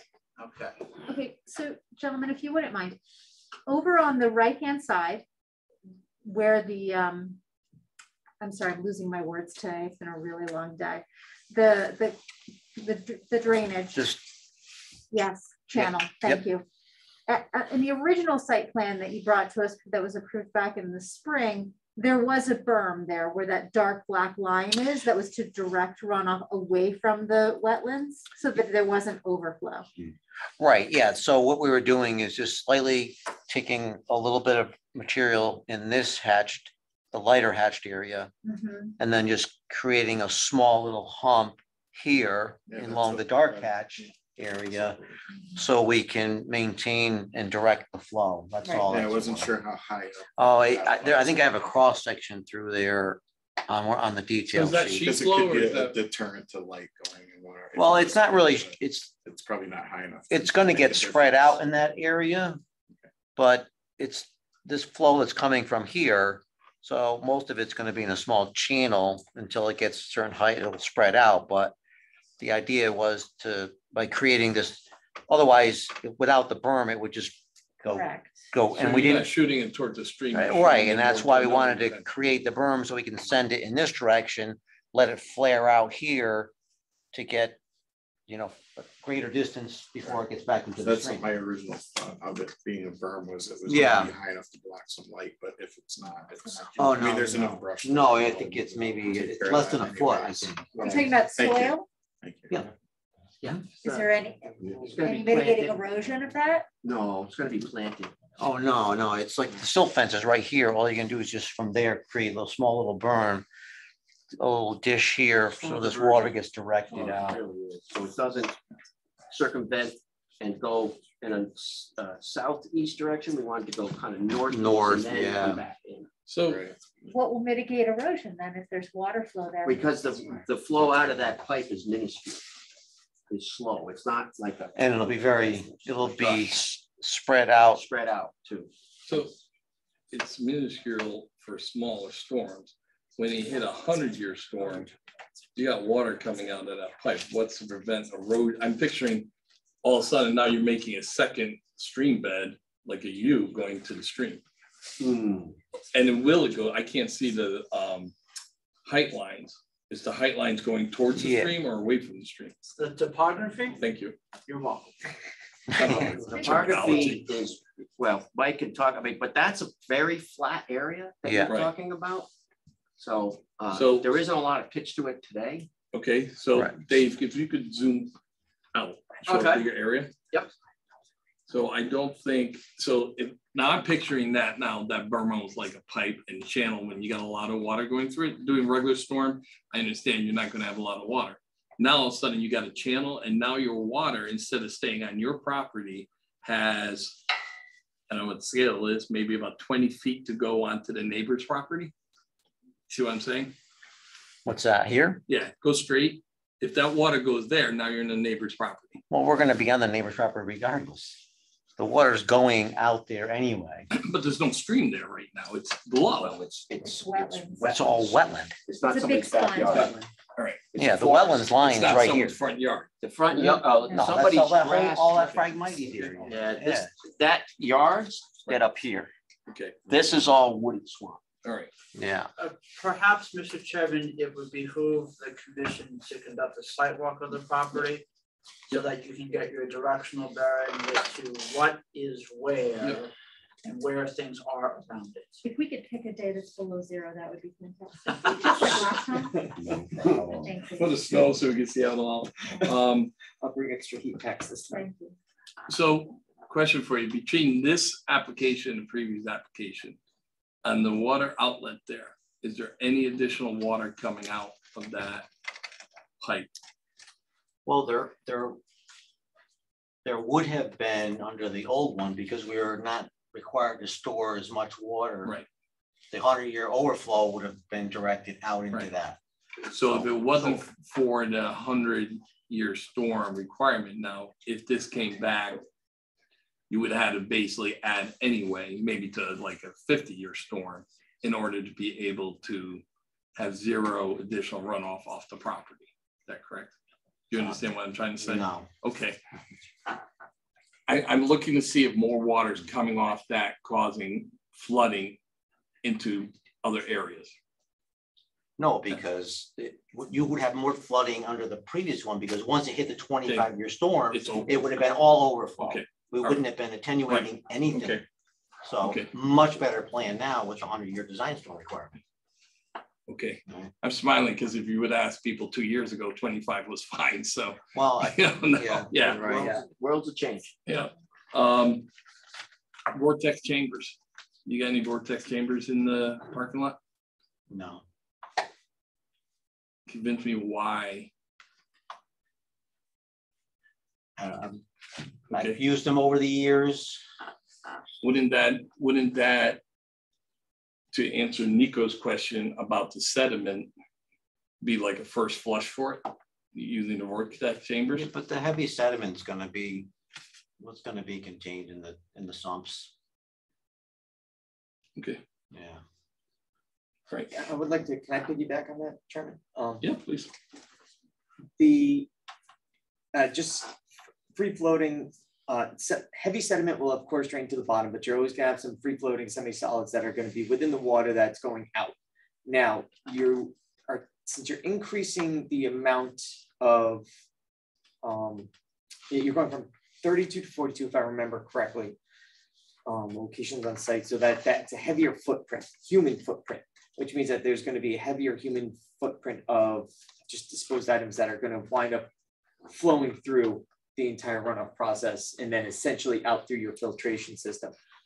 I should have read this, and I did read everything that did come through, but I didn't see, can the filtration system that currently exits into the wetland area, the final step of filtration, handle the increase in what is likely going to be more human disposed goods, essentially? Just more, there will be more free floating trash in just from human footprint, because it's inevitable with the increase in human traffic coming through the area. So I know that you originally had that filtration system set up for 32 units, and now that it's 42, you're increasing the amount of flow through, which is fine, because you're not going to get more water per se. You're going to get more. I think the way you should focus your question, forgive me for interrupting, is whether or not the stormwater management system can address floatables.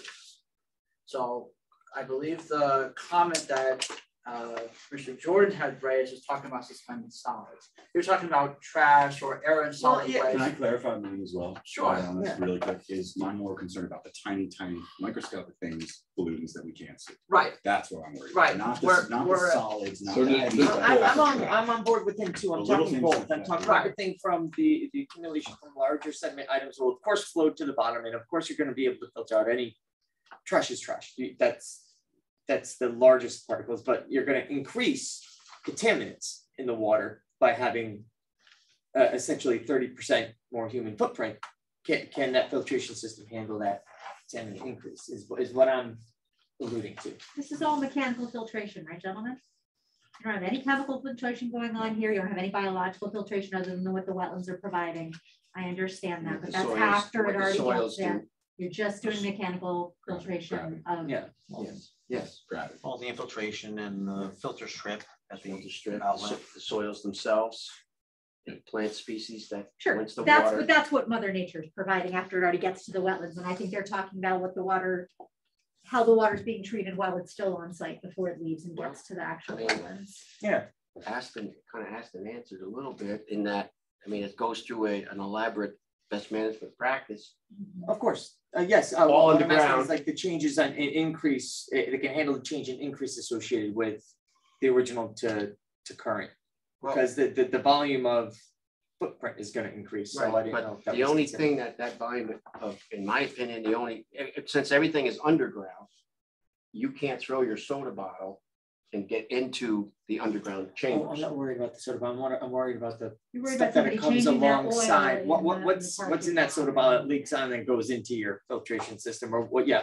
What if? Well, again, this what if dips into the what ifs, and you really. No, true. Is it made? I mean, is the filtration system expansive over a vast quantity of human footprint, or is it intended for a specific human footprint, and was it modified? It was designed to accommodate the size of the site And Mike engineered that through his gallery design and how many they need to attenuate the water quality volume and also hold back water so reduces flooding off site. So the answer to the question, yes. Okay, we have to by law. No, that's, can you pull up the, that's good. Sorry, the drainage piping, the retention? Yeah, and while I do that, I think Mr. DeMeo may perhaps have a comment to kind of answer your question. No, this is more of a recommendation for Mr. Mizuko. I would recommend you going into your drainage report and looking at your, and go into more detail about the pollutant removal rates and things like that for the various activities. I think that's ultimately what the commission's looking for. So if you can go into a little bit more detail, I think that'll help eliminate some questions for you. Sure. I apologize if I missed that. I did. It was just much information that package. Yeah, so just ask questions. Yeah, so in the drainage report, I did do a pollutant loading analysis under, basically similar to what I would do for the drainage analysis. And so I incorporated the sweeping, catch basin cleaning, you have the detention system, you have infiltration, and a grass swale at the outlet, which we had talked about. And so when I go through and do the calculations based on those different elements, we end up with a reduction, an adequate, sufficient reduction in pollutant loading based on pre and post conditions. So it's we have a number of systems that we're working with to reduce pollutants. I mean, that's a compelling argument because what you're saying, what you said before is that maybe the pollutants that are happening pre-development now in this industrial yard are potentially worse than what the post-development conditions would provide. Right, because it's impossible to know because you don't know what people are going to do. But as has been pointed out, we can't really. Well, I know, but when you have heavy equipment that's being greased, that's a no. Yeah, and with minimal on-site stormwater management, right? One can assume, right? But right. And it may be an improvement from that. I think that the commission, while is appreciative of that, also our job is to look at the site and make sure that whatever's going in there now is not necessarily only better than what was, but is appropriate for the current standards and what is being built. Yeah, and these are all 1-bedroom units, so it's you can't get much less impact in terms of the human occupancy factor on the project, because again, they're only 1-bedroom units. So I don't really know why that would make it less, because you're putting more. Well, you're not. Let's say every unit had 2 bedrooms where you have kids and children, or 3 bedrooms, where you're having families. You're in and out more. You're making more trips per day. Well, I haven't seen the footprint of what the individual units look like, but a 1-bedroom might not necessarily be equivalently smaller than 3 people in a 3-bedroom. It is. I mean, you only have 1 bedroom, so it's not like you're going to have multiple bedrooms with the opportunity to have, say, kids and other drivers and things like that. Right. If I may just hold the living spaces could this year. That goes into the what ifs. Right. I understand. I'm just saying that I don't know if that's necessary. I just want to make sure your comments are staying focused on the wetlands. I feel like we're driving a little bit towards P and Z. Just want to. Sorry. For the impact of this. Understood. But yes, I understand. I'm just used to a development this size having vortex chambers in it to get pollutants out. Okay. Yeah. I'm trying to get you to convince me otherwise, because we've done a lot in town with this size, had multiple vortex chambers, told that the drainage would not filter it out. Now we're being told, well, basically the system flushes it out, stays in the system, all, I'm trying to have you convince me you don't need a vortex. And if you had a vortex chamber, would you need like 1 or the in the system? Because I'm leaning towards asking for 1. So we would never. I mean, I would normally. You don't first of all, they're very expensive. And so you would only try to use one if possible. But I've used them on bigger sites, and again, I don't. I've never seen any analysis done on. I've never seen any maintenance done on them. They say, you know, you got to do this and you got to maintain them, but hardly anybody ever does. Right, but that gets into the what if. If it's in there, it's fact that it will be maintained, not what if they don't. So that goes into the other side. Deal with realities. Sorry, I cut you off. No, I just wanted to piggyback on that and just kind of, if I can, wrap up what I'm trying to say. As long as that I think my concerns and the concerns of my constituents are that the Still River, you know, Still River watershed. And then I referred to this thing and in the record, and if you guys want to look at it, whatever, it's a Still River watershed management plan. It was written in 2019 by the collaboration prepared by the Houston Valley Still River Partners. Okay, whatever. It's a action plan for non-point source pollution for the Still River. Basically what it says is that it's an impaired watershed and it's under renovation, and there's all these steps that are outlined, you know, with the Connecticut Department of Environmental Energy and Protection to basically recover the Still River as a recreation and habitat ecological body, and how to go about it. It's a whole roadmap to how to go about doing that. So one thing I just wanted to make sure that you guys were aware of that, and have you read through it, and are we doing that with this project, all meeting all of the criteria that are met in that Still River watershed management plan, which I would request that you do if you have a chance. It's written by some local NES officials that you may know. And also, oh yeah, I think we're just concerned basically that the pollutant loadings from the increased concentration population density on this site. Say that again, please. The pollutant loadings from the increased population density proposed. My concerns and my constituents are that they're not being treated adequately enough with these proposed best management practices, and I would want to know if you could incorporate any other.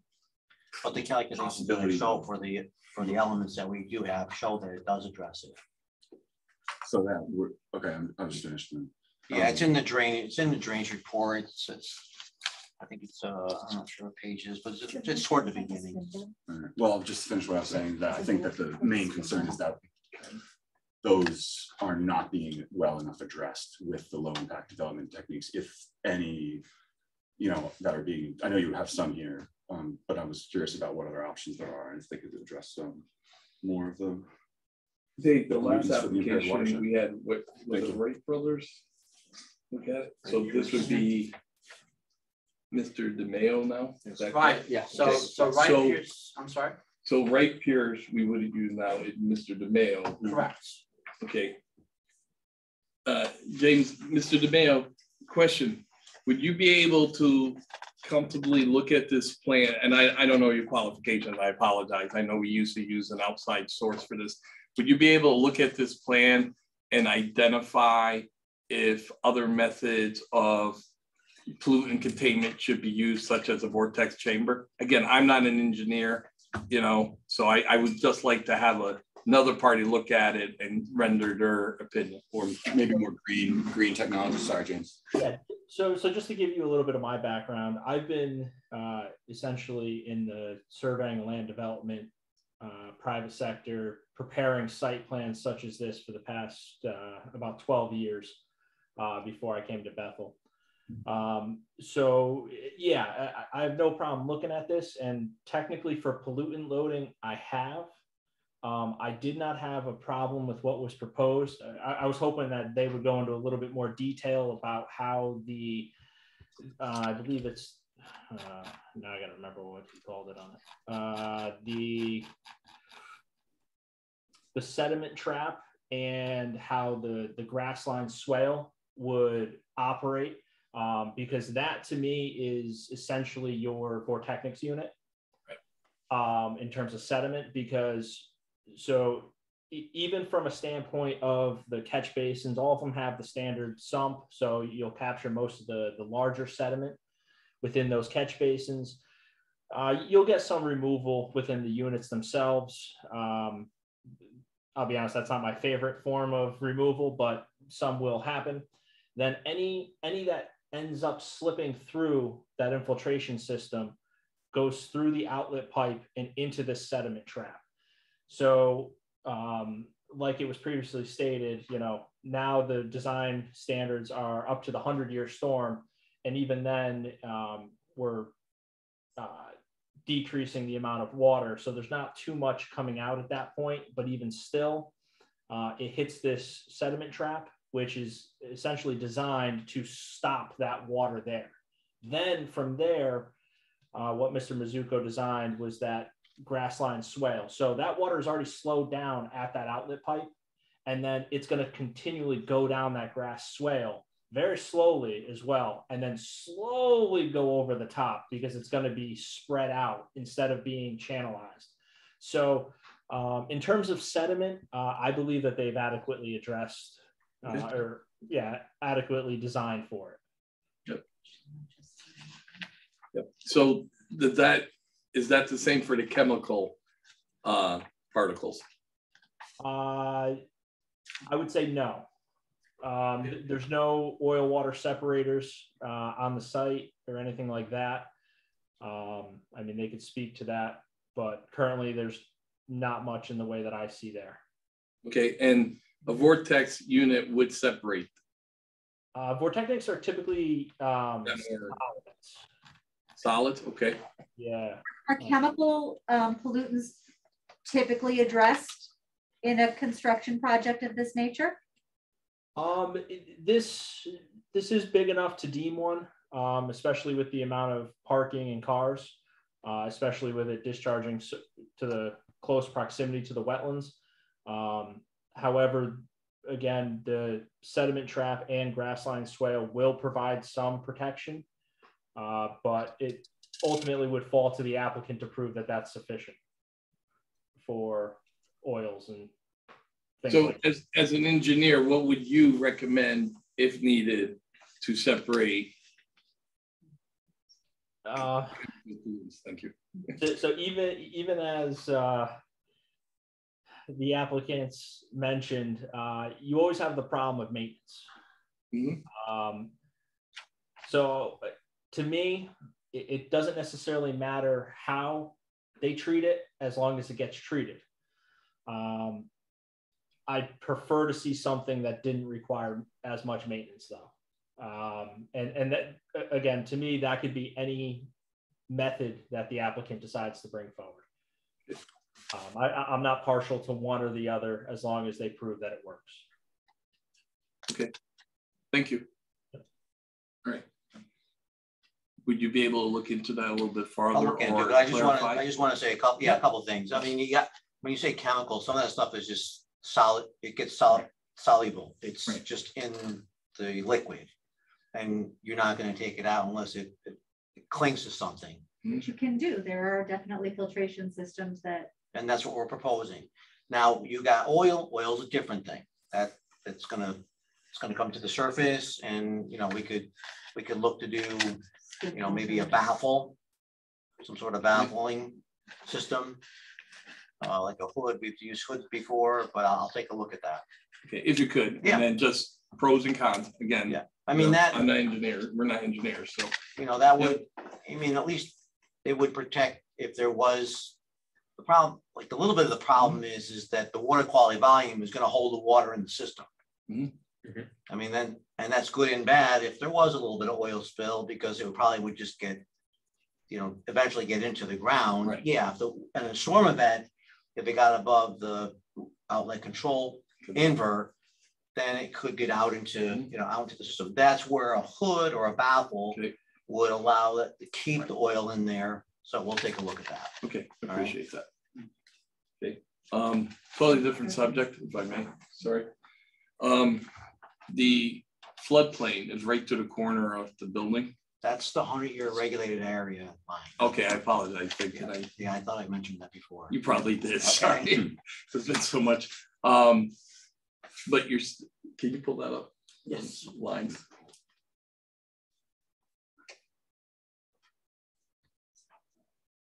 All right, so I got them reversed. Sorry, that's 100 and the floodplain's lower down. So yeah, Right. okay. So this is the line that's following my cursor is your regulated upland review area. Yes.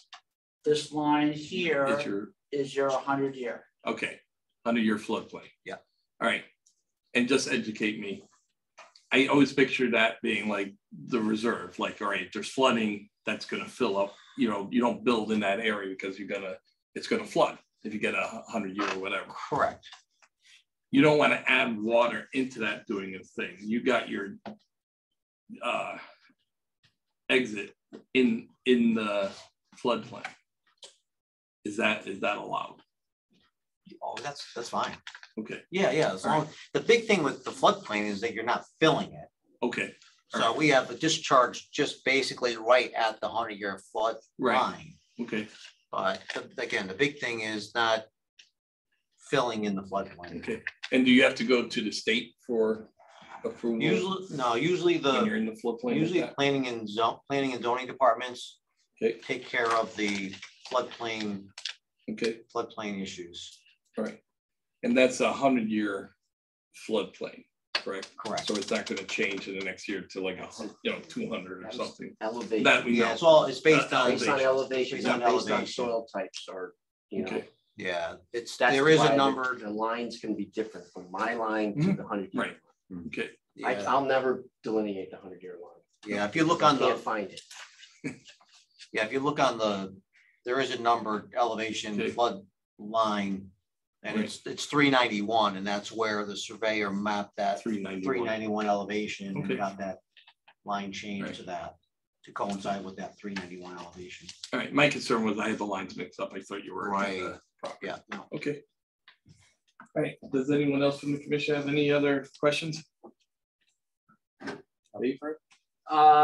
don't. The only thing I would say is I just want to make sure Mr. Johnson or Pat Sell on Zoom don't have any comments or questions.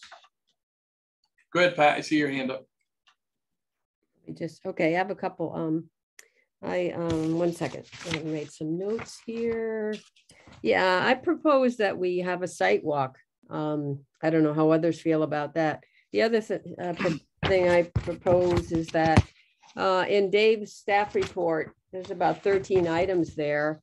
And, some of them weren't discussed. And I know the meeting can get rather long, but I wondered if the applicant can review those 13 items and maybe respond in writing.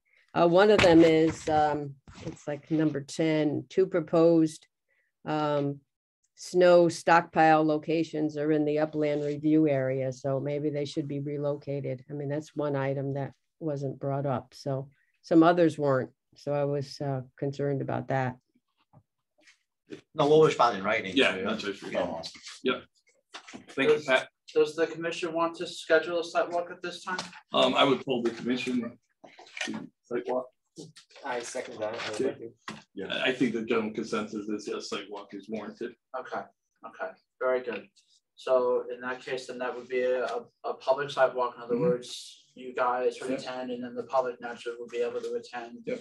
What date would you have in mind to conduct this? I would like it obviously before the next meeting. Okay, very good. Weekend, weekday, any preference to you? Weekdays are tough only because we lose light early still. Right. I would if we had prefer, light, I wouldn't care, but we lose light a little early. I think it's better for the public also on the like Saturday. Saturday, yeah. Saturday morning, like 9:30, 10. Earlier. So not earlier. So get to sleep.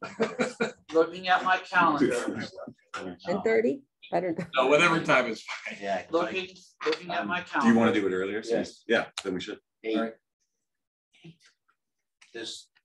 Whatever day. I can't do it next weekend. This right. weekend, is there a requirement wise for those? Well, so for a sidewalk, I would suggest to you not to schedule this weekend if Mr. Rizzuto and myself included are not available.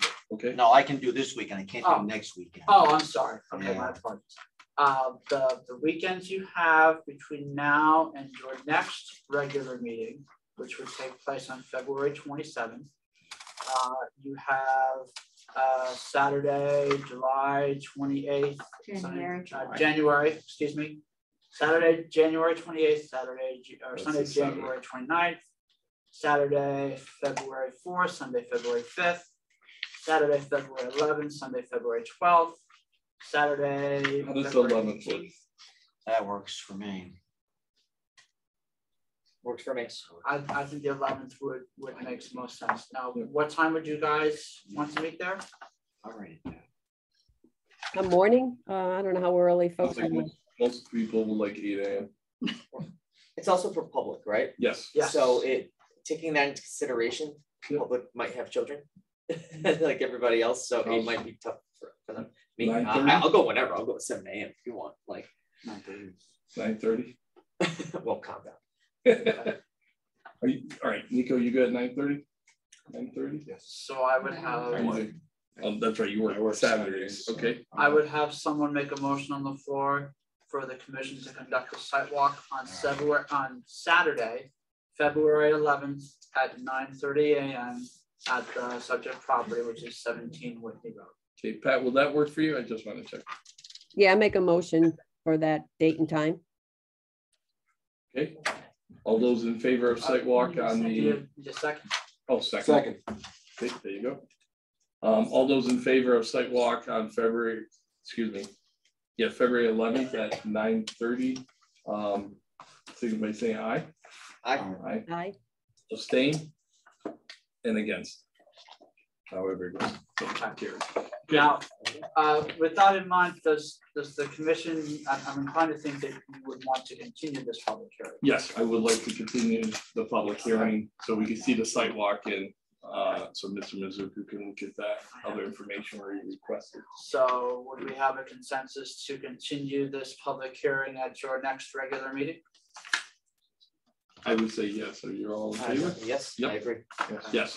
Does that need a motion? So you don't need a motion for it, but I would just state for the record. Okay, so we will be continuing this public hearing. There could be public input at that point as well. Our next public hearing, I'm looking at you for the date. I apologize.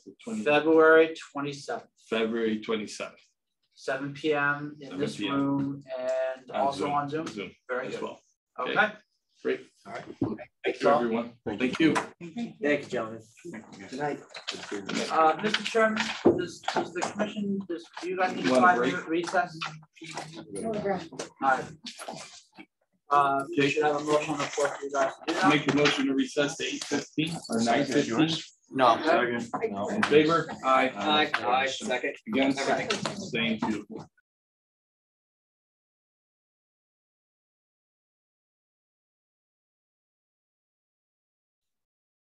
David, I don't think we can hear you. I don't know if you can hear me.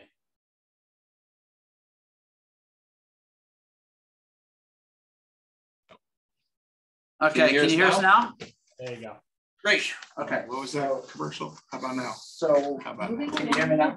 So we are reconvening at what time? We are reconvening at 9:16, I believe. There's a glare. I can't quite see. Very good, Mr. Chairman. Okay. Thank you. All right. So next item on the agenda is site plan review. There are none. Application acceptance. We got Shelley Road. That's correct. Excuse me.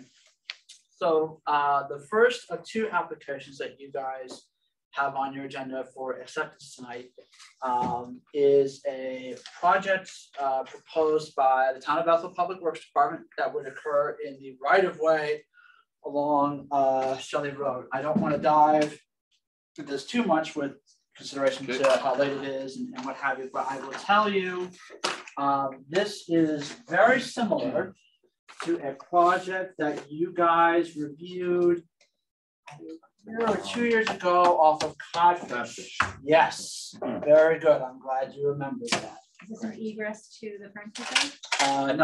No. This is, I'll put this up on the screen so Pat can, right one. Yeah, I do. Excellent. Oh, thank you, James. Okay. What sheet do you have?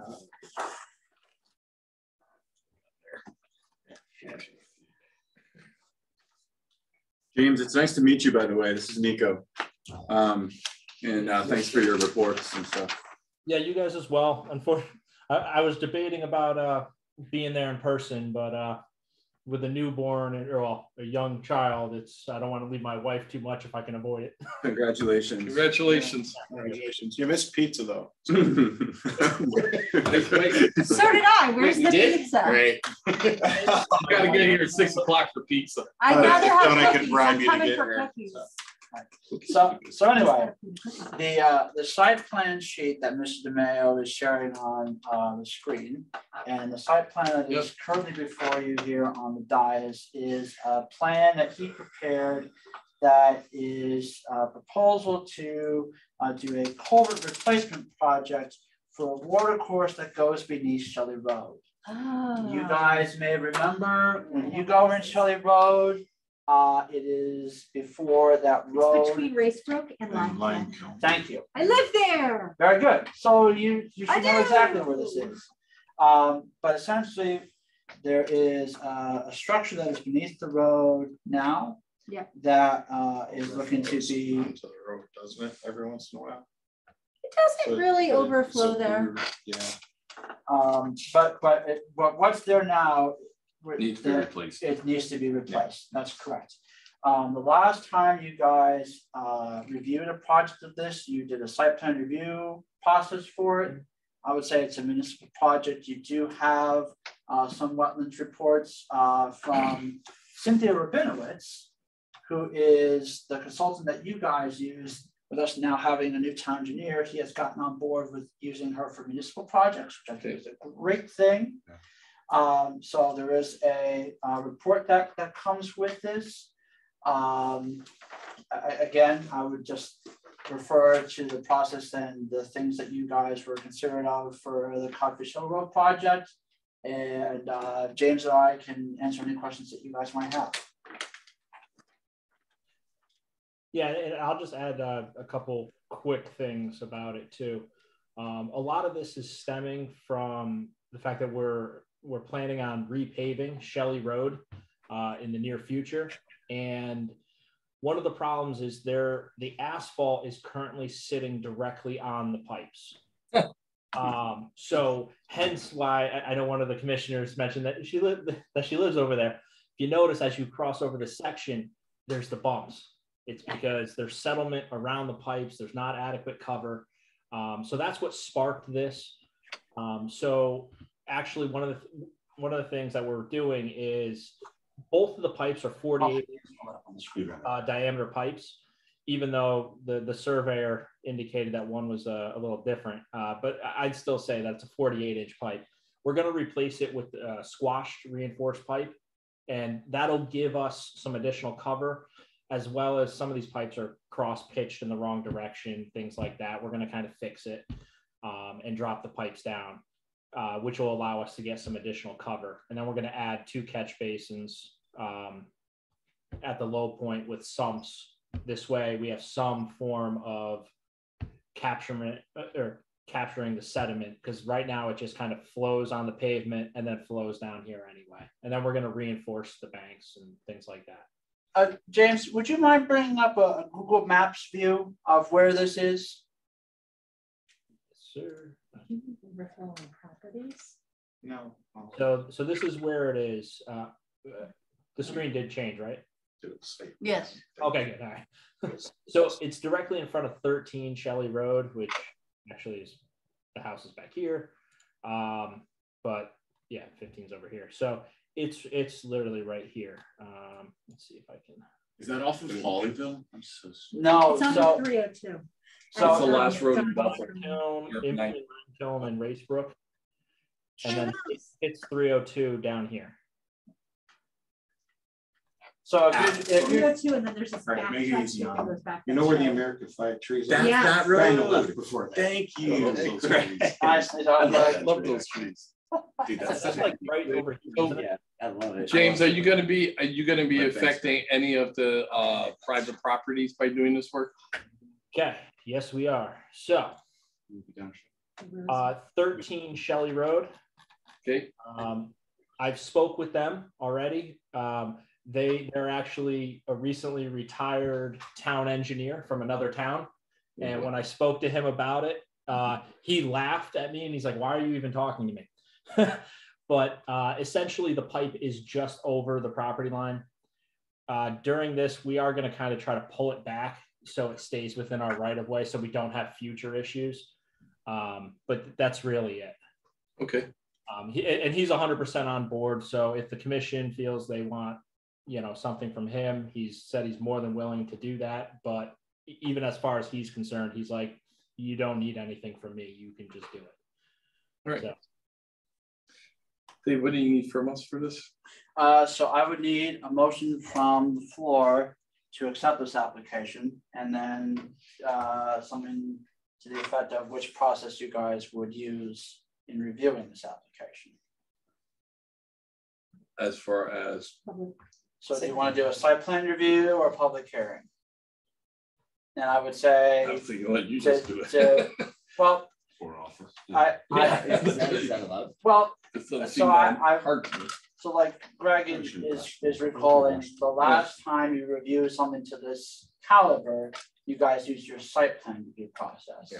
Right. That was very successful with you guys reviewing it that way. You had the soil scientists come in, make their presentation on what concerns they had wetlands wise. You had the engineer speak to the improvements that they were making, the window that they wanted to do it in, so on and so forth. So I definitely don't think, I mean, I don't know how the rest of commission members feel to pull you. I don't think this needs to have a public hearing. Anyone, especially seeing so you spoke to the property owner. Yeah, so I would be in favor of, all right, first accepting the application and then doing it as a site plan review. Okay, so I would need a motion on the floor. Motion to accept the application for a site plan review process. For a site plan for Shelley Road. Correct, for Shelley Road. Second. Sorry. Second or any seconds either. Okay. All those in favor, signal by saying aye. Aye. Against? Aye. Now we would need a motion to have it as a site plan review. No, you already did that. Now, one question I will ask on top of that, do you guys want to conduct a site walk for this? I think it's straightforward. I don't see a need for it, but I mean, I'll go if you guys want to. I walk that site all the time. Is it on municipal? That's municipal land. Yes. That's a road. So this is a right of way. Yeah, I don't have a dog. We can go see it. No, I don't know. Yeah, you could drive there on your own if you want to see it. My advice to you would be, if you do decide to go to this site by yourselves, which you are totally within your rights to do, if you do go out there, when you make your comments on what you saw, remember the date, and if you can, take photos. So that way every other commissioner can see what it is that you saw when you were out there. That would be my comment, okay? Do we want to start the Pat, do you feel there needs to be a site walk? No, not on this one. No, it seems straightforward. Okay. I think the rest of the commission feels the same. Okay. So the clock would start ticking on this one, with this being a site plan review. You guys would have 65 days. Okay. So that would get you through your meeting in February, and if needed, to your meeting in March, just so you guys know. I think we still have the other one, but I don't think it'll be as long in this one. I think it'll be short as well. Just want to make sure you guys are aware of that logistics wise. Okay. We're cool otherwise? We're cool. Yep. Cool. So next would be with Whittlesey Drive number 300. Okay. The address for this one is mildly misleading. And when I say mildly misleading, 300 Whittlesey Drive is the address for the entire Bethel Public Schools complex. Where you guys are looking at specifically is an area behind RMT Johnson School. James is very good. He's getting right to where I want to go, which is the area on the property for where this application is relevant to. Nico, you may remember this. When the renovation project for RMT Johnson School was going on, you had pointed out a control structure that you thought may have failed. I don't know. I don't know what a working control structure is, or like properly functioning one. He's pointing to a building, but that won't work. I remember when I did the bottom Just line take a is, compliment. It's that way, the right? thing that you pointed out to me is in fact what this application is for. It is to repair that device. Oh, cool. So, the intent with this application is, there is a device that is causing a condition where water runs open down a hill towards East Swamp Brook. I believe it's East Swamp Brook. Yes. Way down at the back of that property. The Enchanted Trail, for those of you who walk behind that that building, is right next to it. So this application is twofold. One would be to do repairs as needed to the device, and the second would be to address the flow of water that's going down the hill and creating a control structure at the bottom for the water that's coming down it. Naturally, with this being close to East Swamp Brook, it's in the 100-foot open review area, and that's why this is coming before you guys. We do have some general overview reporting from SOR when you guys saw this as a declaratory ruling the last time. There is more reporting that is on the way, again, from Cynthia Rabinowitz. We don't have that yet, but by the time you guys review this application, you will have it. My suggestion to you would be to also do a site plan review for this. Go ahead. Where is the control structure? I see the whole complex, but Yep. So this is the entire property, and this is Rockwell. Yeah, Rockwell School, and this is where the detention basin is. Actually, this is where the old outlet control structure was. oh, okay.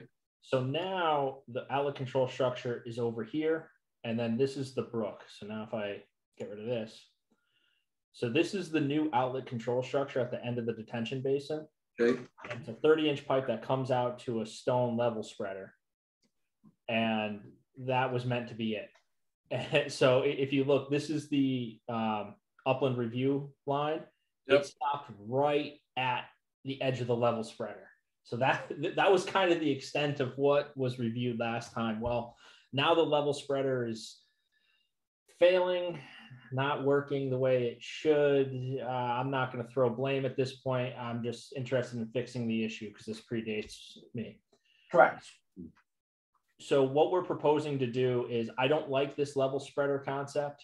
Reason being is it gets very steep on the other side. And I do recommend, I agree with David that a site walk would be really good for this because it gets very steep over here. And this really wasn't taken into account during the last review. So even if this functioned as designed, the water would sheet flow and then hit this very steep slope, which has no growth on it. So it would just continually erode the slope. And there's nothing to stabilize it, nothing. So it may not have been a problem, for 5 years, 10 years, but it's going to keep dumping sediment into East Swamp Brook. And that's just not a good thing.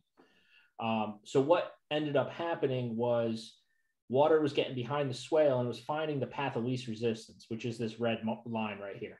And it actually, the trail follows the blue line, and then it kind of hits the red line and goes down.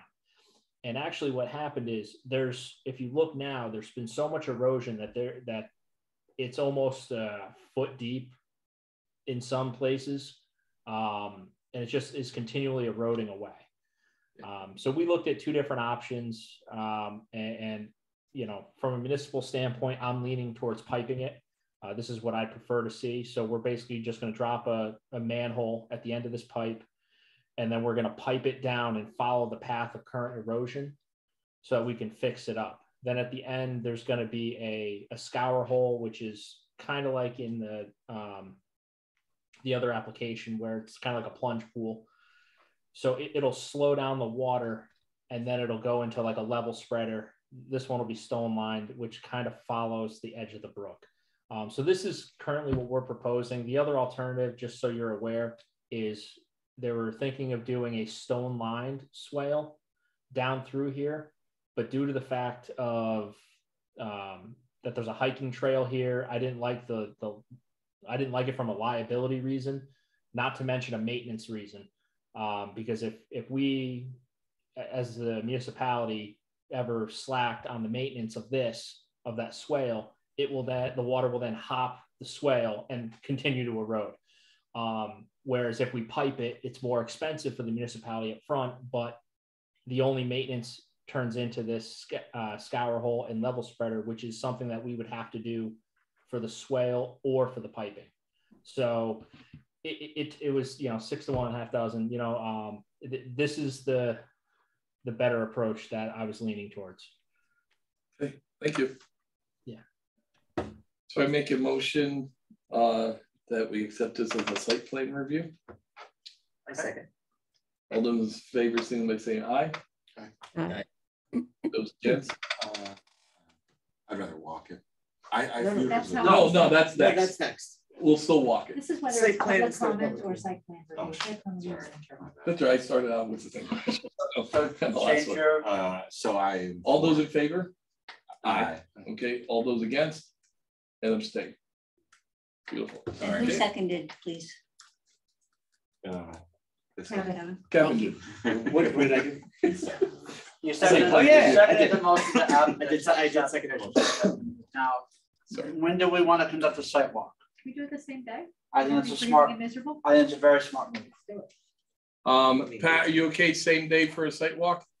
Oh, yeah, that's fine. Yep, that's fine. Now, we want to schedule this sidewalk before or after the one that's already on 17th? After, but you're starting at 9:30 in the morning, right? Okay. My suggestion to you would be to recall the day that you conducted your site walk for 42 Codfish Hill Road and for 49 Plum Trees, where you gave yourselves a little bit of leeway to get from one side to the other and to allot for time to adequately review 17, in this case 17 Whitney, before you get to this site.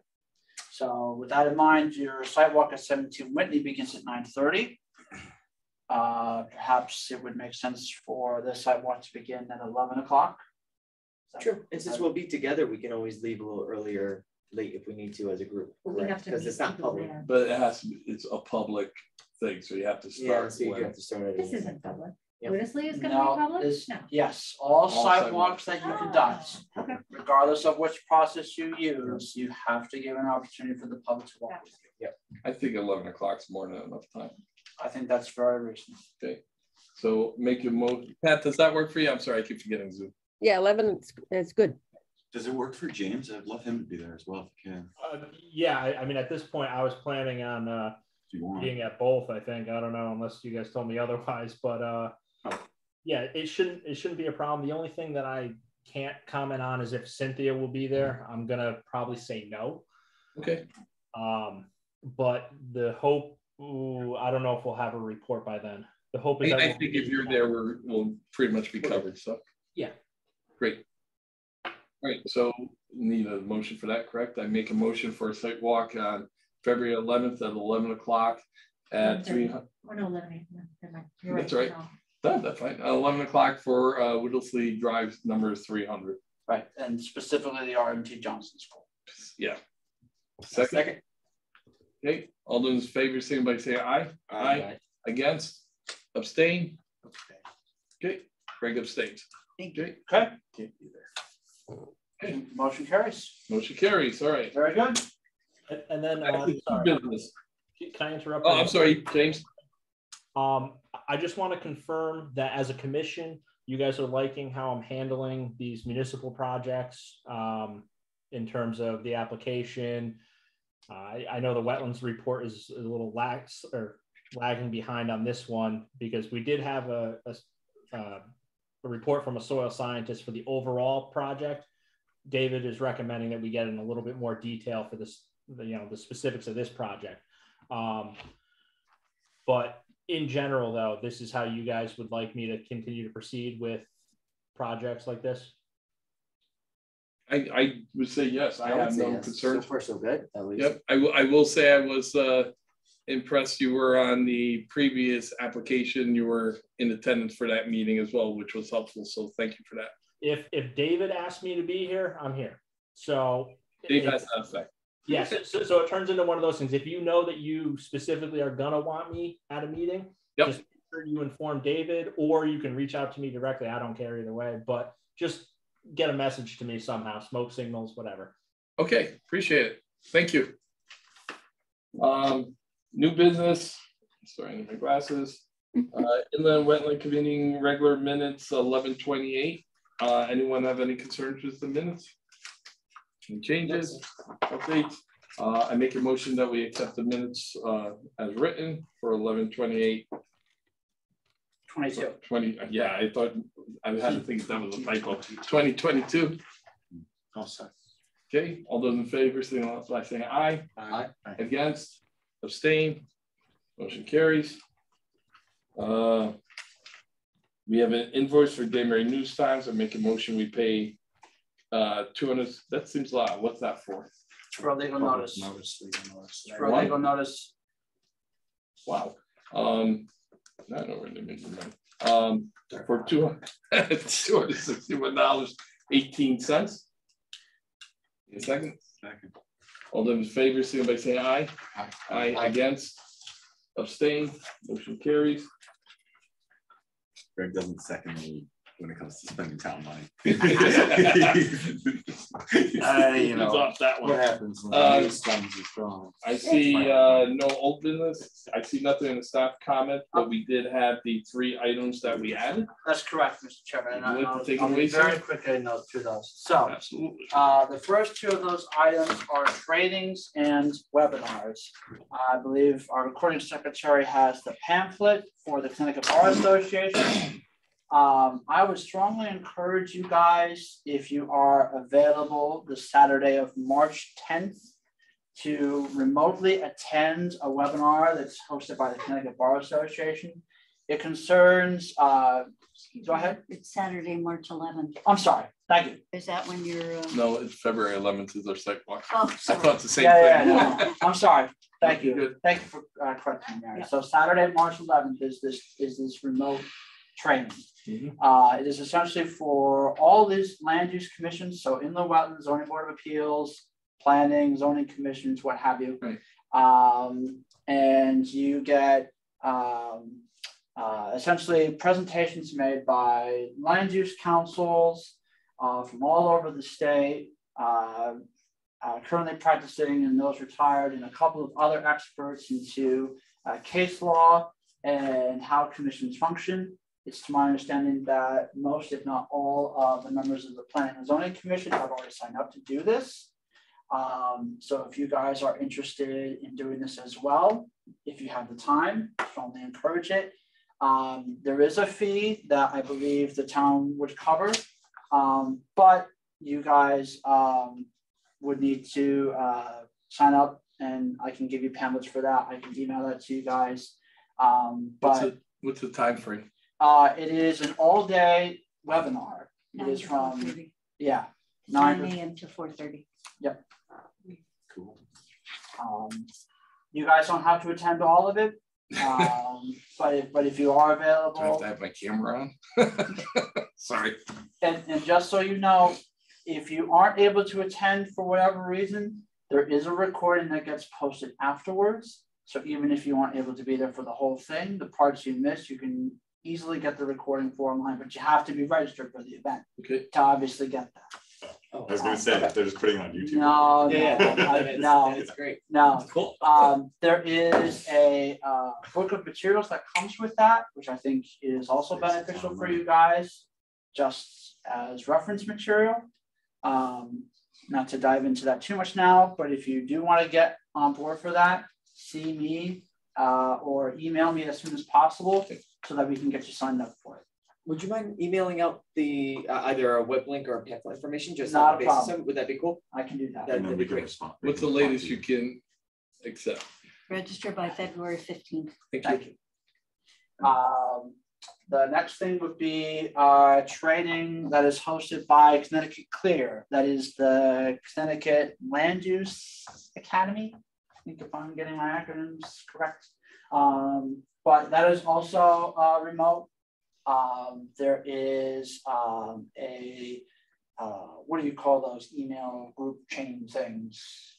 Distro? A listserv that you can sign on to to register to be informed of classes. They are similar to what the Bar Association would go into, but they focus on one topic for a specific meeting, and they also don't run all day. So, and they also don't have any cost. But again, you will need to register for those. If you guys are interested in that, I'll send that out in that email that goes with the CBA. You guys just let me know, and I'll give you the instructions to sign up for that. Last thing. If you'll look in your materials, the last thing, the thing that should be at the bottom is essentially an FYI to you as the commission from Connecticut Deep for a permit application for the use of pesticides in state waters. This is for 77 Hollywood Road. You do not need to go through any sort of review or approval process for this. Like I said, this is just an FYI. This is something that the state has already reviewed. There's a licensed entity that goes to a specific site. In this case, this is 77 Hollywood Road. To my knowledge, they applied for this last year and the year before that. It's pretty straightforward, but I have to report to you guys that they did this. The contents or materials that they submitted to DEEP are in this packet that's attached to that for your guys' reference. Again, this is just reference. You guys don't have to worry about reviewing anything. Dave, what are they spraying for? Why there? I'm sorry? It's aquatic vegetation, it says, but it didn't say specifically what. I'm trying to look for that. Where's the meat of this? The location is 77 Old Hollyville Road. The site that they would be doing this for is the second to last page. There's an aerial overhead view of the property. It does not specifically say where they are applying the treatment for the ponds. We usually, with these steep approvals, they just give it as a broad brush stroke for the whole water body or whatever is in question. This is that property on the corner of Plum Trees that has the two big ponds. That's correct. It's down the hill. That's correct. All right, so I'm just a little confused. Why is this? Is it the state doing this or the property owners doing this? Yeah, who's applying? So the property owner hired someone who is an expert in the use of pesticides to make an application to the state. The state then reviewed the materials that that professional prepared. And as a CC to you guys, they gave you a copy of their report. So it's not the state doing it, it's the homeowners doing it because that was green as anything a couple of years ago. Right. But the state is letting you know that they signed off on them doing that activity. Absolutely. Okay. So that's what this is for. Okay. All right.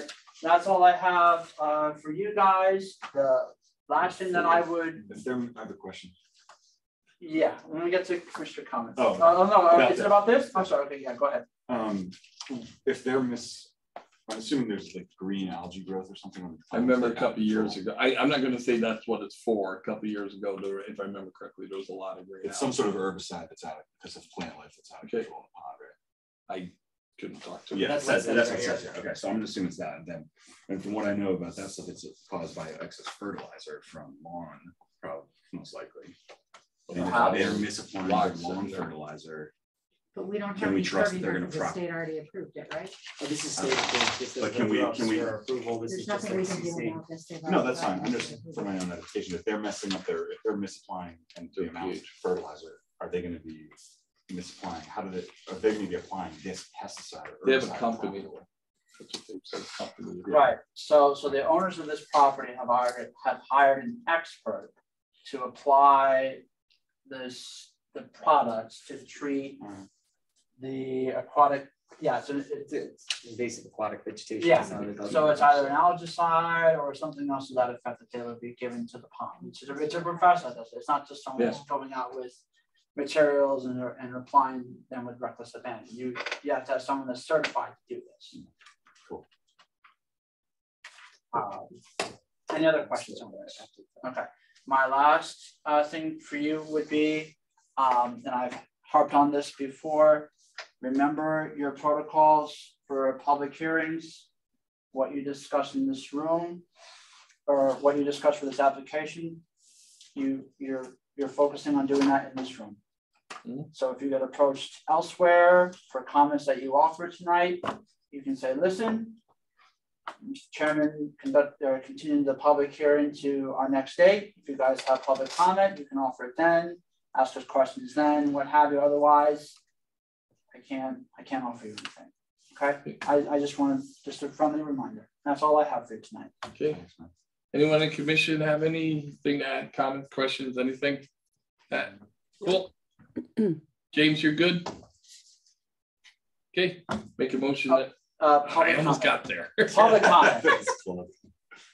Oh, is there anybody else? Oh, I'm sorry. I did not realize. Is there anyone from the public that would like to make any comments at this point? Okay, I make a motion that we adjourn the meeting for tonight. Second. All those in favor, signify by saying aye. Aye. Against? And abstain. Great. Okay. Thank you. Thanks so much, everybody.